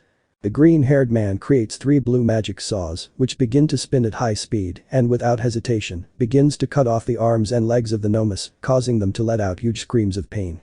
"Izuku, this is boring." At that point, the freckled man appears in front of the Nomus and launches a huge blast of energy, disintegrating their bodies. "Izuku, you're next," he said, much more sadistic than usual. Izuku appears in front of Spinner and with his knife, he cuts off both of his arms in one fell swoop. "Spinner, ai," he screamed in pain. The villain falls to the ground writhing in pain. The green-haired man approaches and begins to hit him hard in the face again and again until the villain is unrecognizable and dead from loss of blood. "I'll be damn you," he shouted, about to launch a fire attack, but then. The green-haired man had broken his neck without him being able to do anything. Nero, not satisfied with that, stands in front of the black-haired man and with one blow rips off his head, causing a large jet of blood to come out of his corpse, completely bathing Izuku. Of course, the blood only made him look even more macabre, terrifying the villains even more. Twice and Magni would launch an attack on him together, but Izuku dodged their attacks without much difficulty. The green-haired man throws his knife, leaving it stuck in the middle of Twice's forehead, killing him instantly. With a quick movement, he takes his knife and creates some light blue threads that trap Magni and force him to open his mouth. "Izuku, this is going to hurt you a lot, you little shit," he said, creating several white dots. All the stitches entered Magni's mouth without him being able to react. Izuku releases him, and with a snap of his fingers, all the stitches that were in the villain's stomach explode along with his body, leaving his blood and viscera scattered all over the place under the horrified gaze of the villains and viewers. Izuku only set his gaze on Himiko Toga, who, despite loving and exciting blood, the fact that she was about to be killed in cold blood was something that simply terrified him. Izuku approached the terrified blonde slowly but steadily. "Izuku, you know, every time I killed those shitty villains it was never personal, but what I'm going to do to you, I'm going to enjoy it like you can't imagine," he said, widening his smile. With a quick movement, Izuku stabs the blonde in the stomach with his knife, causing her to scream in pain and spit out a little blood. The green-haired man grabs her by the neck and begins to choke her while giving her strong knee blows that broke her ribs. "Izuku, do you have something to say?" he asked mockingly. "Toga, please forgive me," she said pleadingly. "Izuku, oh dear Toga, I have already forgiven you." At that moment, hope returns to the blonde. "Toga, are you serious?" I asked weakly and hopefully. When everything seemed to be improving for the blonde, something that no one expected happened. Izuku, with his fist full of orange magic and black lightning, blew off the upper half of the blonde's body, killing her instantly. "Izuku, what? Don't tell me you really thought I would forgive you, right?" I asked a reader mockingly. "Author? Great, now to repair the fourth wall, and how expensive it is." The green-haired man turned his gaze to a totally terrified Tamura who couldn't move from fear. "Izuku, haha, only you little trash remain," he said in a sadistic and dark way. The green-haired man cuts off both of Tamura's hands with one blow and, without letting him react, begins to give him powerful blows covered in orange magic, which broke all of his bones, making him scream in pain. After a few minutes of using him as a punching bag, Izuku looks at a dying Tamura on the floor with all of his bones broken and a lot of internal bleeding. "Izuku, well, this was something fun, but it's time to end this damn game," he said while charging his knife with a large amount of red and yellow magic. The light blue-haired boy looked at this with deep horror. "Izuku, I'm sorry, Tenko Shimura." From the freckled man's knife came a colossal ray of red and yellow magic with black rays that completely disintegrated Tamura's body, killing him instantly. Izuku was happy to have eliminated those scum, but his face changed to a more serious one without losing his sadistic smile. "Izuku, how long do you plan to keep watching me?" he asked into the air. Then 2 subjects appear. The first one had white hair, pale hair, pointy teeth, a gold tooth, red eyes, and was wearing red and black clothes. The second subject was wearing a black hooded jacket, a mouth cover with fangs, and most notably had some kind of wings with a digital design on his back. Well, isn't this a surprise? It's a pleasure to meet you, Hyper Izuku," the first subject said in a mocking voice. The tension between the three of them was enormous, without a doubt this would not end well at all. Chapter 13. Genocide. We can find an unconscious green-haired man in a huge totally dark void that seemed to have no end. Izuku began to wake up slowly. When he fully opened his eyes, he stood up, somewhat bewildered by the place he was in. Izuku, my head, what the hell happened? The last thing I remember was that the bastard Afo made me angry, and after that I don't remember anything. He said, confused, and then realized where he was. Izuku, what the hell? Was all he could say due to the shock he was in. The green-haired man began to walk through that dark space with his guard up in case he came across something. However, no matter how much he walked, he couldn't find any way out of that strange place, and that was already starting to upset him. Izuku, damn it, where the hell is the exit of this place? Dottie screamed, already desperate since the only thing in that place was infinite darkness. The green-haired boy, reluctantly, was going to walk again to try to find an exit, however he manages to see something strange in the distance that manages to catch his attention. It was a small red light. Izuku, hoping that this was an exit, runs at full speed to get to the place of said light. However, as he got closer it became bigger and bigger until it reached the point that it was bigger than him. The freckled boy, once he reached the strange light, realized that it was not a light, but rather a large translucent red screen, but that was not what surprised him. What surprised him was seeing on the screen two people identical to him, only with different clothes and white hair like their skin. He quickly deduced that they were alternate versions of him. Izuku, what's going on? I asked the air without waiting for an answer. At that, the green-haired man would feel that someone was watching him at the same time that a very dark presence began to be felt in that dark place. It was a presence so dark that it far surpassed all those he had felt before in his entire life. However, there was something in that presence that differentiated it from the rest. It was something that felt somehow familiar. Izuku? Who are you? Come out and show yourself, he said without fear. From that infinite darkness, the silhouette of a young man who appeared to be the same age as Izuku would begin to emerge. But not only that, this was Izuku. However, he was dressed in an elegant suit that consisted of a white shirt, a black vest, black pants, dress shoes and leather gloves, apart from having a smile full of evil and madness. But the most notable thing about his appearance were his eyes, which had black sclera with pink pupils that shone with enormous hatred, much greater than any other hatred that Izuku had ever seen in his life. Izuku, hey, seriously, so many versions of me are going to leave me with mental damage for life. Ardo said. It seems you are not surprised to see me. He said with a voice as cold as ice and full of hate, but without erasing his smile. Izuku? Why would I be surprised after seeing different versions of myself so many times? I asked seriously.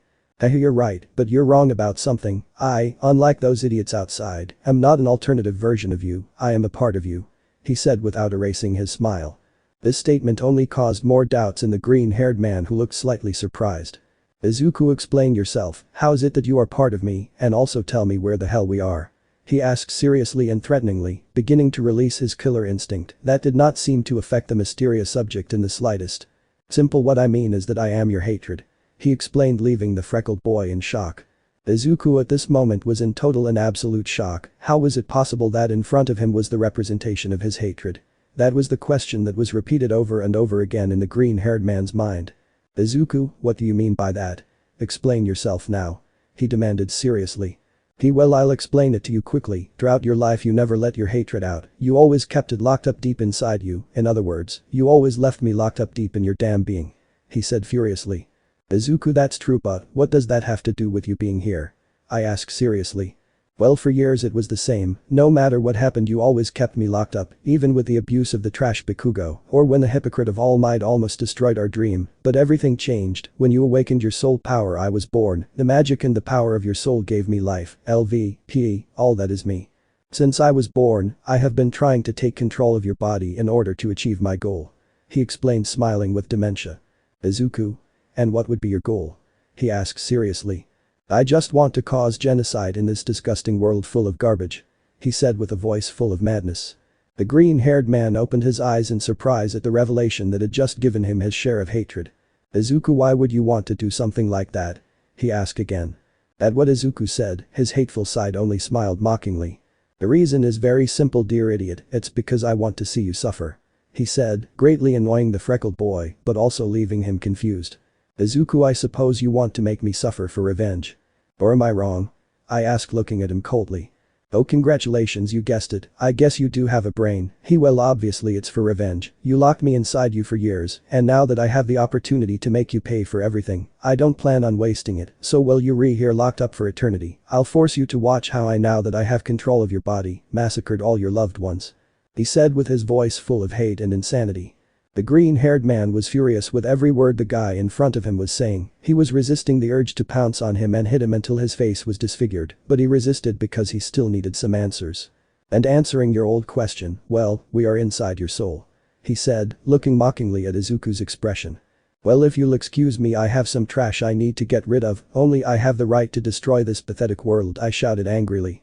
Izuku, wait, I want you to answer me, why and how do you show yourself to me right now and not before? He asked more seriously than usual. Oh, was that it? Well, you see, being the manifestation of your hatred, you cannot kill me or erase me, since I am a part of you. Because of this, for each level you went up, I abruptly increased my power. My main objective was to take control of your body in order to cause my beautiful genocide. However, I could never do it since the power of your other traits limited my power. In order to control your body, I needed you to experience such a great hatred that not even all your other traits together would manage to limit, and that happened since thanks to AFO's garbage it was possible to achieve. Apparently your sensitive point is knowing that your former friends never loved you. I suppose that psychological pain is more painful than physical pain after all. He said, showing a serious face for the first time. And thanks to that now, I finally have control over your body. After I take care of those idiot cheap copies of us, nothing will stop me, he said, showing a sadistic smile.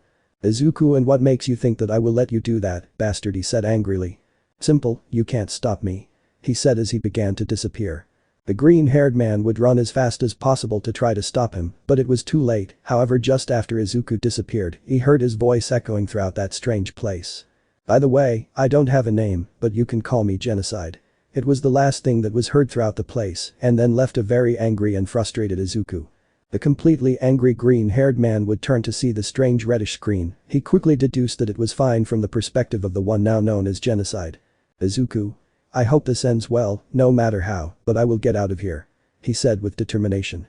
Abroad.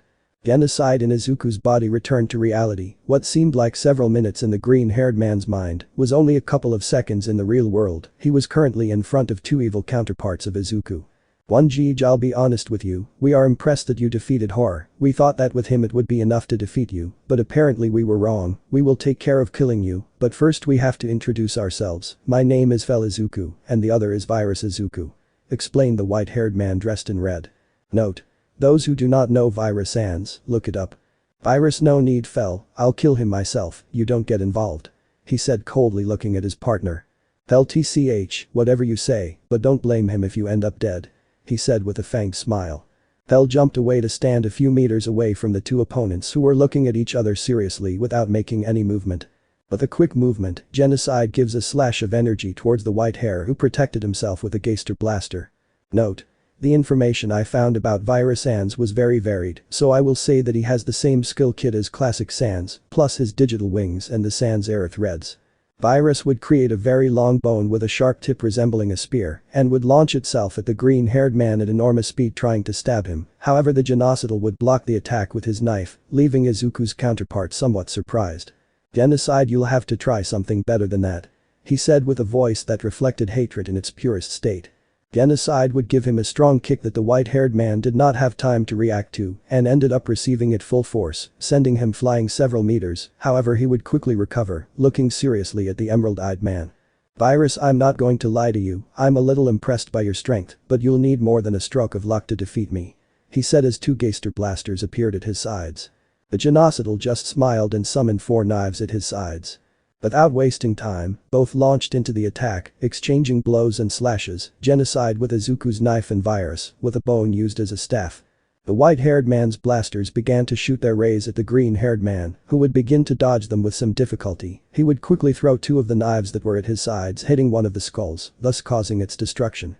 However, he would have his guard down, which Virus took advantage of, and with a ray from his blaster, he managed to disintegrate Genocide's arm, causing him to let out a heartbreaking scream. Genocide ayah. He screamed in pain as he jumped away, but not before destroying the skull with his other knives. The green-haired genocidal man only kept a lowered gaze while holding the wound where his arm used to be. The white-haired man slowly approached the freckled man with a sharp bone in his hand. Once in front of Genocide, he prepared to stab him in the heart with the bone, but just before he performed said action, he would be sent flying by a punch to the face, courtesy of Genocide. Genocide, if you think you can defeat me with just that, you'd better think again, because I am determined not to let you pass. He said while his arm regenerated with a black substance, but the strange thing is that it remained with the appearance of an arm as black as night. Virus looked at Genocide seriously and coldly, and then let out a slight mocking laugh. Virus Yahaja, very well bastard, we better get serious. He said while a small flame of blue fire came out of his left eye and his wings shone with a powerful blue glow. Genocide, haha, I think we finally agree on something. He said while his eyes glowed red. This would certainly be a very difficult battle for both of them. Chapter 14. Unexpected help. We find ourselves in a very destroyed battlefield with remains of buildings everywhere, apart from being surrounded by a large green barrier preventing anyone from entering or leaving. Inside the barrier you can see two individuals, being these Virus Izuku and Genocide, who was currently possessing the body of the green-haired protagonist. These two were currently in a fierce battle that was destroying the place, while Fel Izuku watched expectantly at the fight. In the battle you could see Genocide throwing hundreds of slashes with his knife, while Virus used his bones as a staff to block the attacks of the genocidal psychopath. The green-haired man would kick Virus in the face, causing him to step back a few meters. Quickly with his knife he would begin to throw several slashes made of energy. The white-haired man, seeing this, would create a large Geister blaster and use it as a shield. When the energy slashes hit the large skull it would barely resist the attacks. When the villain removes the blaster from his way, Genocide would appear in front of him with an unhinged look. He would slash with the obvious intention of killing him. However, Virus blocks the attack with a pair of bones as a staff. Both wrestle trying to advance their attacks. Both opponents jump away staring at each other. Genocide, haha, I must admit that you are indeed strong, but you will need more than that to defeat me. He said with an evil smile. At that point the psychopath would summon several red knives around him. Virus would create several bones around him pointing at his opponent. Both opponents would launch their respective attacks. Both bones and knives upon impact with each other would be destroyed. The white-haired man would close his hand, and Genocide's soul would turn totally blue. Immediately afterward the villain would begin to whip Genocide strongly against everything he saw, be it rubble or directly against the ground. Before whipping him again, he uses his powers so that several sharp bones appear under the ground. The green-haired man upon impact with these is impaled, causing him to release a heart-rending scream. Genocide, AI, you damn bastard. I scream in anger. The genocidal maniac with pure brute force manages to destroy the bones and is freed. He begins to regenerate his wounds with a black liquid while he looks at the villain with fury. He summons a rain of hundreds of knives above the white-haired man, and without hesitation he throws them. Pathetic Virus. He said in a cold voice. He summons a large Geister blaster, using it as a shield to protect himself from the knives. The green-haired man only became more enraged with each action of his opponent. Suddenly he comes up with a great idea, causing a sadistic smile to form on his lips. And that his knife changes to a dark orange color while it is surrounded by a black aura. Suddenly around the Virus, 10 white dots appeared that immediately turned orange, instantly causing a huge explosion. When the smoke cleared, Virus was seen with some wounds and a few small burns, looking coldly at the green-haired man who maintained his sadistic smile. Virus, I'll be honest with you, I didn't expect you to be able to use the other powers of your other souls. After all, you are only the hatred of that brat. He said, leaving the genocidal maniac surprised. Genocide, I must admit that you surprised me. Tell me, how do you know I'm not that idiot Izuku? He asked without erasing his smile. Virus, did you forget that my partner and I saw everything since he started his fight with the League of Villains? We also saw this transformation, so to speak. I'll finish explaining. Genocide, and I suppose you want to know how I can use the power of the other types of souls being the incarnation of the brat's hatred. I ask, receiving a nod from the white-haired boy. Genocide, during the time I was deep within his soul, I was trying to drain the magic of the other traits to weaken the chains they put on me. However, with it I only managed to absorb a very small part of their powers, but only that. He said seriously. Virus, okay, enough talk, let's get back to the fight. He said coldly. Virus would throw dozens of bones at high speed against the freckled man. He would create a dark green barrier protecting himself from attacks. When the bones ran out he would wish for the barrier and launch a powerful burst of dark yellow magic. The white-haired man would protect himself with 2 blasters. He would begin to fly using his digital wings while he was in the air. He summoned hundreds of Geister blasters, which began to fire hundreds of times, causing it to seem like a rain of lightning was falling in the direction of Genocide. The green-haired psychopath began to run across the battlefield, barely dodging anything, however he would be hit by a laser hitting the ground, so that immediately afterwards, all the floating skulls began to shoot at him, while the viewers watched in shock, such an impressive and fierce battle, after a few minutes of non-stop shooting. Virus made his blasters disappear while a large smoke screen was seen. The white-haired man looked seriously at the smoke that rose due to his continuous attacks, and then fell to the ground. "Virus, you put up a good fight, I admit, but this is over now," he said without removing his cold tone of voice. "Put the music on above." But at that moment, to everyone's surprise, a large slash of red magic came out of the smoke. Virus, out of pure reflex, turned around and seeing the attack heading towards him at full speed, immediately created a wall of bones to protect himself. However, this was of little use as she was destroyed, causing the attack to hit the white-haired man, damaging him quite a bit. Through the smoke you could see the silhouette of a person, when the smoke cleared you could see Genocide, but he had half of his body covered by the dark mass of hatred, he had red eyes that glowed in the dark, apart from a great dark aura that at first glance looked very powerful, even the atmosphere began to feel tense, due to the great evil power emanating from the green-haired genocidal man. On the other hand, in the distance, Izuku, who was expectantly watching his partner's battle, began to worry due to the large amount of power emanating from the psychopathic broccoli. "LTCH damn, even the air is filled with magic," he said somewhat worriedly as he began to sweat due to his nerves. Back with both opponents, Genocide looked with his classic sadistic smile at the white-haired man who couldn't hide his surprise at seeing the freckled man in that state. Genocide's second round. Then a burst of speed appeared in front of the white-haired man, giving him a powerful kick to the jaw, lifting him a few meters in the air, and then giving him a strong blow to the pit of the stomach, with his fist covered in dark orange magic, but the genocidal maniac did not stop there, he grabbed him by the face and began to drag him all over the ground, causing Virus Izuku to swallow dirt. He throws him into the air with pure brute force and throws a blast of dark yellow magic at him. The green-haired man was enjoying massacring that bastard. He quickly creates a whip made of dark blue magic and ties Virus around the waist and then begins to run at great speed while dragging the white-haired man's body, causing it to bounce repeatedly against the ground while it exploded against several rubble. After a while of running he throws it with great force, causing it to be buried in some rubble. "Genocide, ha ha ha ha ha ha, you're not as strong as before now, ha," he exclaimed mockingly and arrogantly. From the rubble emerged a Virus Izuku with several wounds while looking at the green-haired man angrily. "Genocidal, haha, well this was fun, but I better finish you off," he said smiling innocently. At that, his knife would glow red and without hesitation he would launch several bursts of magic at the white-haired man. However, just before the attacks hit the virus, a large wall of bones appears in front of him protecting him, of course this surprised Genocide. When the wall of bones disappeared, it was seen who was responsible. Virus cursed, "I told you I didn't need your help," he said looking angrily at the red eye. "Hell, don't be confused little Virus, I would love to see you die, but if that happens the boss will blame me and my life will be the one in danger," he said looking with a frown at the other white-haired man.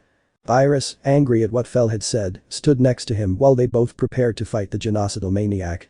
Without saying anything, they both launched themselves at full speed against the green-haired man. Genocide then created two dark blue arrows, which went at full speed. Upon seeing the arrows, both white-haired men used two of their respective blasters, destroying them. Virus would appear in the air, flying with his digital wings, from the villain's hands would come out hundreds of light blue threads in the direction of the freckled man. Genocide, using his knife, would manage to destroy a couple with a simple slash, however, since there were many of them, they would manage to trap him, not letting him move. Taking advantage of the fact that the genocidal maniac could not move, he throws dozens of bones at him with sharp points, all aiming at the viral organs in his body. However, before they hit his body, Genocide creates a shield of dark green magic, managing to protect himself from the bones. Using his knife he creates a small explosion of red magic, he summons dozens of knives and throws them all at Virus, which was the closest one to him. The white-haired man manages to dodge several, but then he uses his threads to grab one, and turning on his own axis, he throws it back at the green-haired man, who stops the knife that was just centimeters from his face with two fingers. "Genocide, not bad, but you'll have to try harder if you want to kill me," he said mockingly. This one in a burst of speed appears in front of Fel, giving him a powerful blow to the stomach, knocking the wind out of him. He does not stop and begins to give him a powerful combination of blows to finish giving him an uppercut in the jaw sending him flying. Luckily he ends up being caught by Virus that was mounted on one of his Geister's blasters. The Genocidaire, with his knife glowing crimson red, stabs it into the ground, causing the entire ground of the battlefield to begin to glow red. "Genocide, welcome to my special hell," he said sadistically. From the now red ground a gigantic ray of magic would emerge towards the sky. The evil Izuku would be quite worried when they saw this, since the attack transmitted enormous power. Virus summoned 7 Geister blasters around them as quickly as possible, all pointing downwards. They fire, causing their rays to deflect the part of the attack that was headed towards them, managing to save themselves from the attack. At that, both white-haired men went down to the ground, looking seriously at the genocidal maniac. "This son of a hitch is very persistent," he said angrily. "Remove music." On Izuku. While Genocide was facing Virus and Fel, Izuku could see the entire battle with anger and helplessness from inside his mind through the reddish screen. Izuku curse, "This situation is going from bad to worse. If this continues, I don't know what could happen," he exclaimed with frustration and anger. The green-haired man was angry with himself for not being able to do anything against Genocide, but he also felt guilty because of him that damn monster not only existed and was free. "Izuku, seriously, I'm pathetic, I can't do it alone, I need help," he said in a soft whisper. Suddenly, in that dark infinite space, 7 lights appeared that illuminated the entire place. Each light was a different color, being red, orange, yellow, green, light blue, blue and purple. At the appearance of the strange lights, Izuku was very surprised without being able to say a single word due to the shock. "It was about time you asked us for help," the red light said in a funny voice. "Izuku? Who are you guys?" he asked seriously without taking his eyes off the lights. "That doesn't matter for now. Right now the most important thing is to help you regain control of your body before Genocide causes a catastrophe," the orange light exclaimed in a serious voice. "Izuku, very well, and what will you do to help me?" he asked, now calmer and somewhat hopeful of regaining control of his body. "For now the only thing we can do is wait for Genocide to weaken, at that time we will do the rest," exclaimed the green light with a calm and gentle voice. The freckled man, somewhat nervous, just turned to look at the reddish screen again. "Izuku? I hope this ends well," he muttered under his breath. Back in the fight. We can see Genocide on the battlefield giving hundreds of slashes to Virus, who blocked all the psychopathic killer's attacks with great difficulty. Then the white-haired man is sent flying by a kick to the stomach courtesy of Genocide. Virus spits blood from the impact of the kick but is shot out by a dark yellow ray of magic from the green-haired man's knife. Suddenly, Fel appears in front of him and throws several bones at him. The green-haired man dodges the bones by jumping, and in the air he was going to throw an energy slash at the white-haired man, however his attack is blocked by a Geister blaster that was placed in front of him. Broccoli receives a second blaster beam from behind, sending him far away. It turns out that the person responsible for this is Virus, who got up with difficulty due to his wounds. The blue eye teleported to Fel's side, leaving both a few meters in front of Genocide. It should be noted that at this point all 3 were in deplorable condition, either due to their injuries or lack of magic. Virus Fel, "This is going very badly, if this continues we will have to use that attack," he whispered to his partner in a serious manner. "Fel, the problem is that we would be left with almost no magic, but if there is no other option, let's do it," he responded in the same way. They were unable to continue as they had to dodge a slash of dark purple energy from Genocide. Virus throws his threads towards the green-haired man, however he only sends powerful bursts of dark red magic which destroy the threads. The green-haired man had to quickly dodge the rays of 2 Geister blasters from Fel, who was behind him. Genocide appears behind Fel, and with a burst of dark yellow magic destroys the blasters. Before the white-haired man could react, the freckled man disappears again, now being in front of Fel with his knife glowing red ready to attack. But before launching the attack, some threads catch his arm and slam it hard against the ground, causing a small crater. Virus looked at Fel with a serious look, and he nodded his head as a sign that he understood what they were going to do. While Genocide rose from the crater, he saw how in the air there were Viruses and Fel looking at him seriously and coldly. The green-haired man only gave them a mocking smile, but suddenly hundreds and hundreds of blaster Geisters appeared on the sides of both white-haired men, all ready to shoot and having Genocide as their only objective. The freckled man's smile immediately disappeared upon seeing this. Virus and Fel simultaneously fired all their blasters at Genocide, all the beams combined into one totally gigantic one. The green-haired man, seeing that he had no way out, used all the magic he had left to create a dark green magic shield in the hopes of resisting the attack.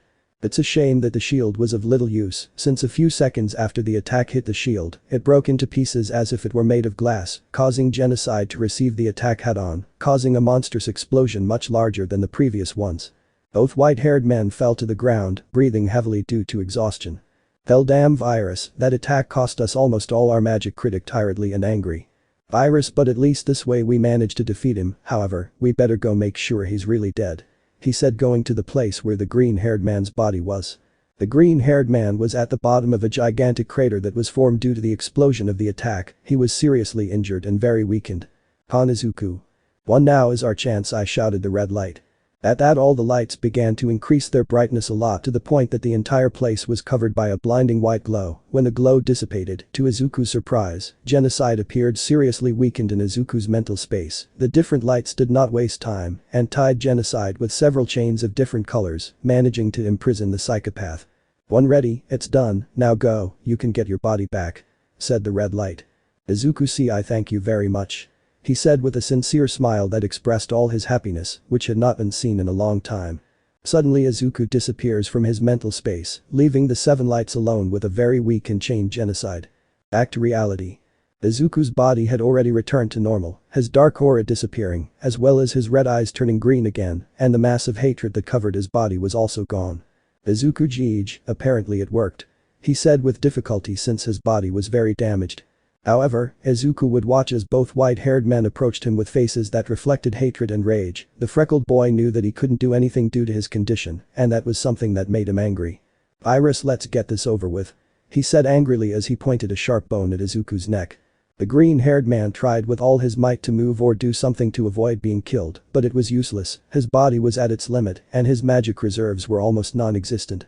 The white-haired man was about to stick the bone into Izuku's neck, but suddenly the barrier is destroyed like glass, and he is sent flying by a kick to his face. Fell saw this with astonishment and fury. Before he could do anything, he receives a strong blow to the stomach, flying to the same place where Virus was. Izuku looked up from the floor very surprised by what had just happened. He saw 2 silhouettes appear in front of him that he didn't recognize, and then he heard their voices, not being able to recognize them. "One, wow, we regret not having arrived earlier, friend, but in our defense your universe is very difficult to find, it is very far from the others," he said the voice of the first silhouette with a funny tone of voice. "Do but calm down, now you rest, the others will arrive very soon, in the meantime we will take care of these 2. Said the second voice with a tone of voice that sounded more cheerful and childish. The freckled boy didn't know what was happening, he didn't know who those 2 were, but luckily they were on his side. "One, alright guys, let's get started," he said in an energetic tone as he looked at some furious viruses and fell. Let me know in the comments below if you guys want the next part. Also check out my other video that has been shown in left. Thank you for watching. If you enjoyed this video please like and share this video. And have a fantastic day. Bye.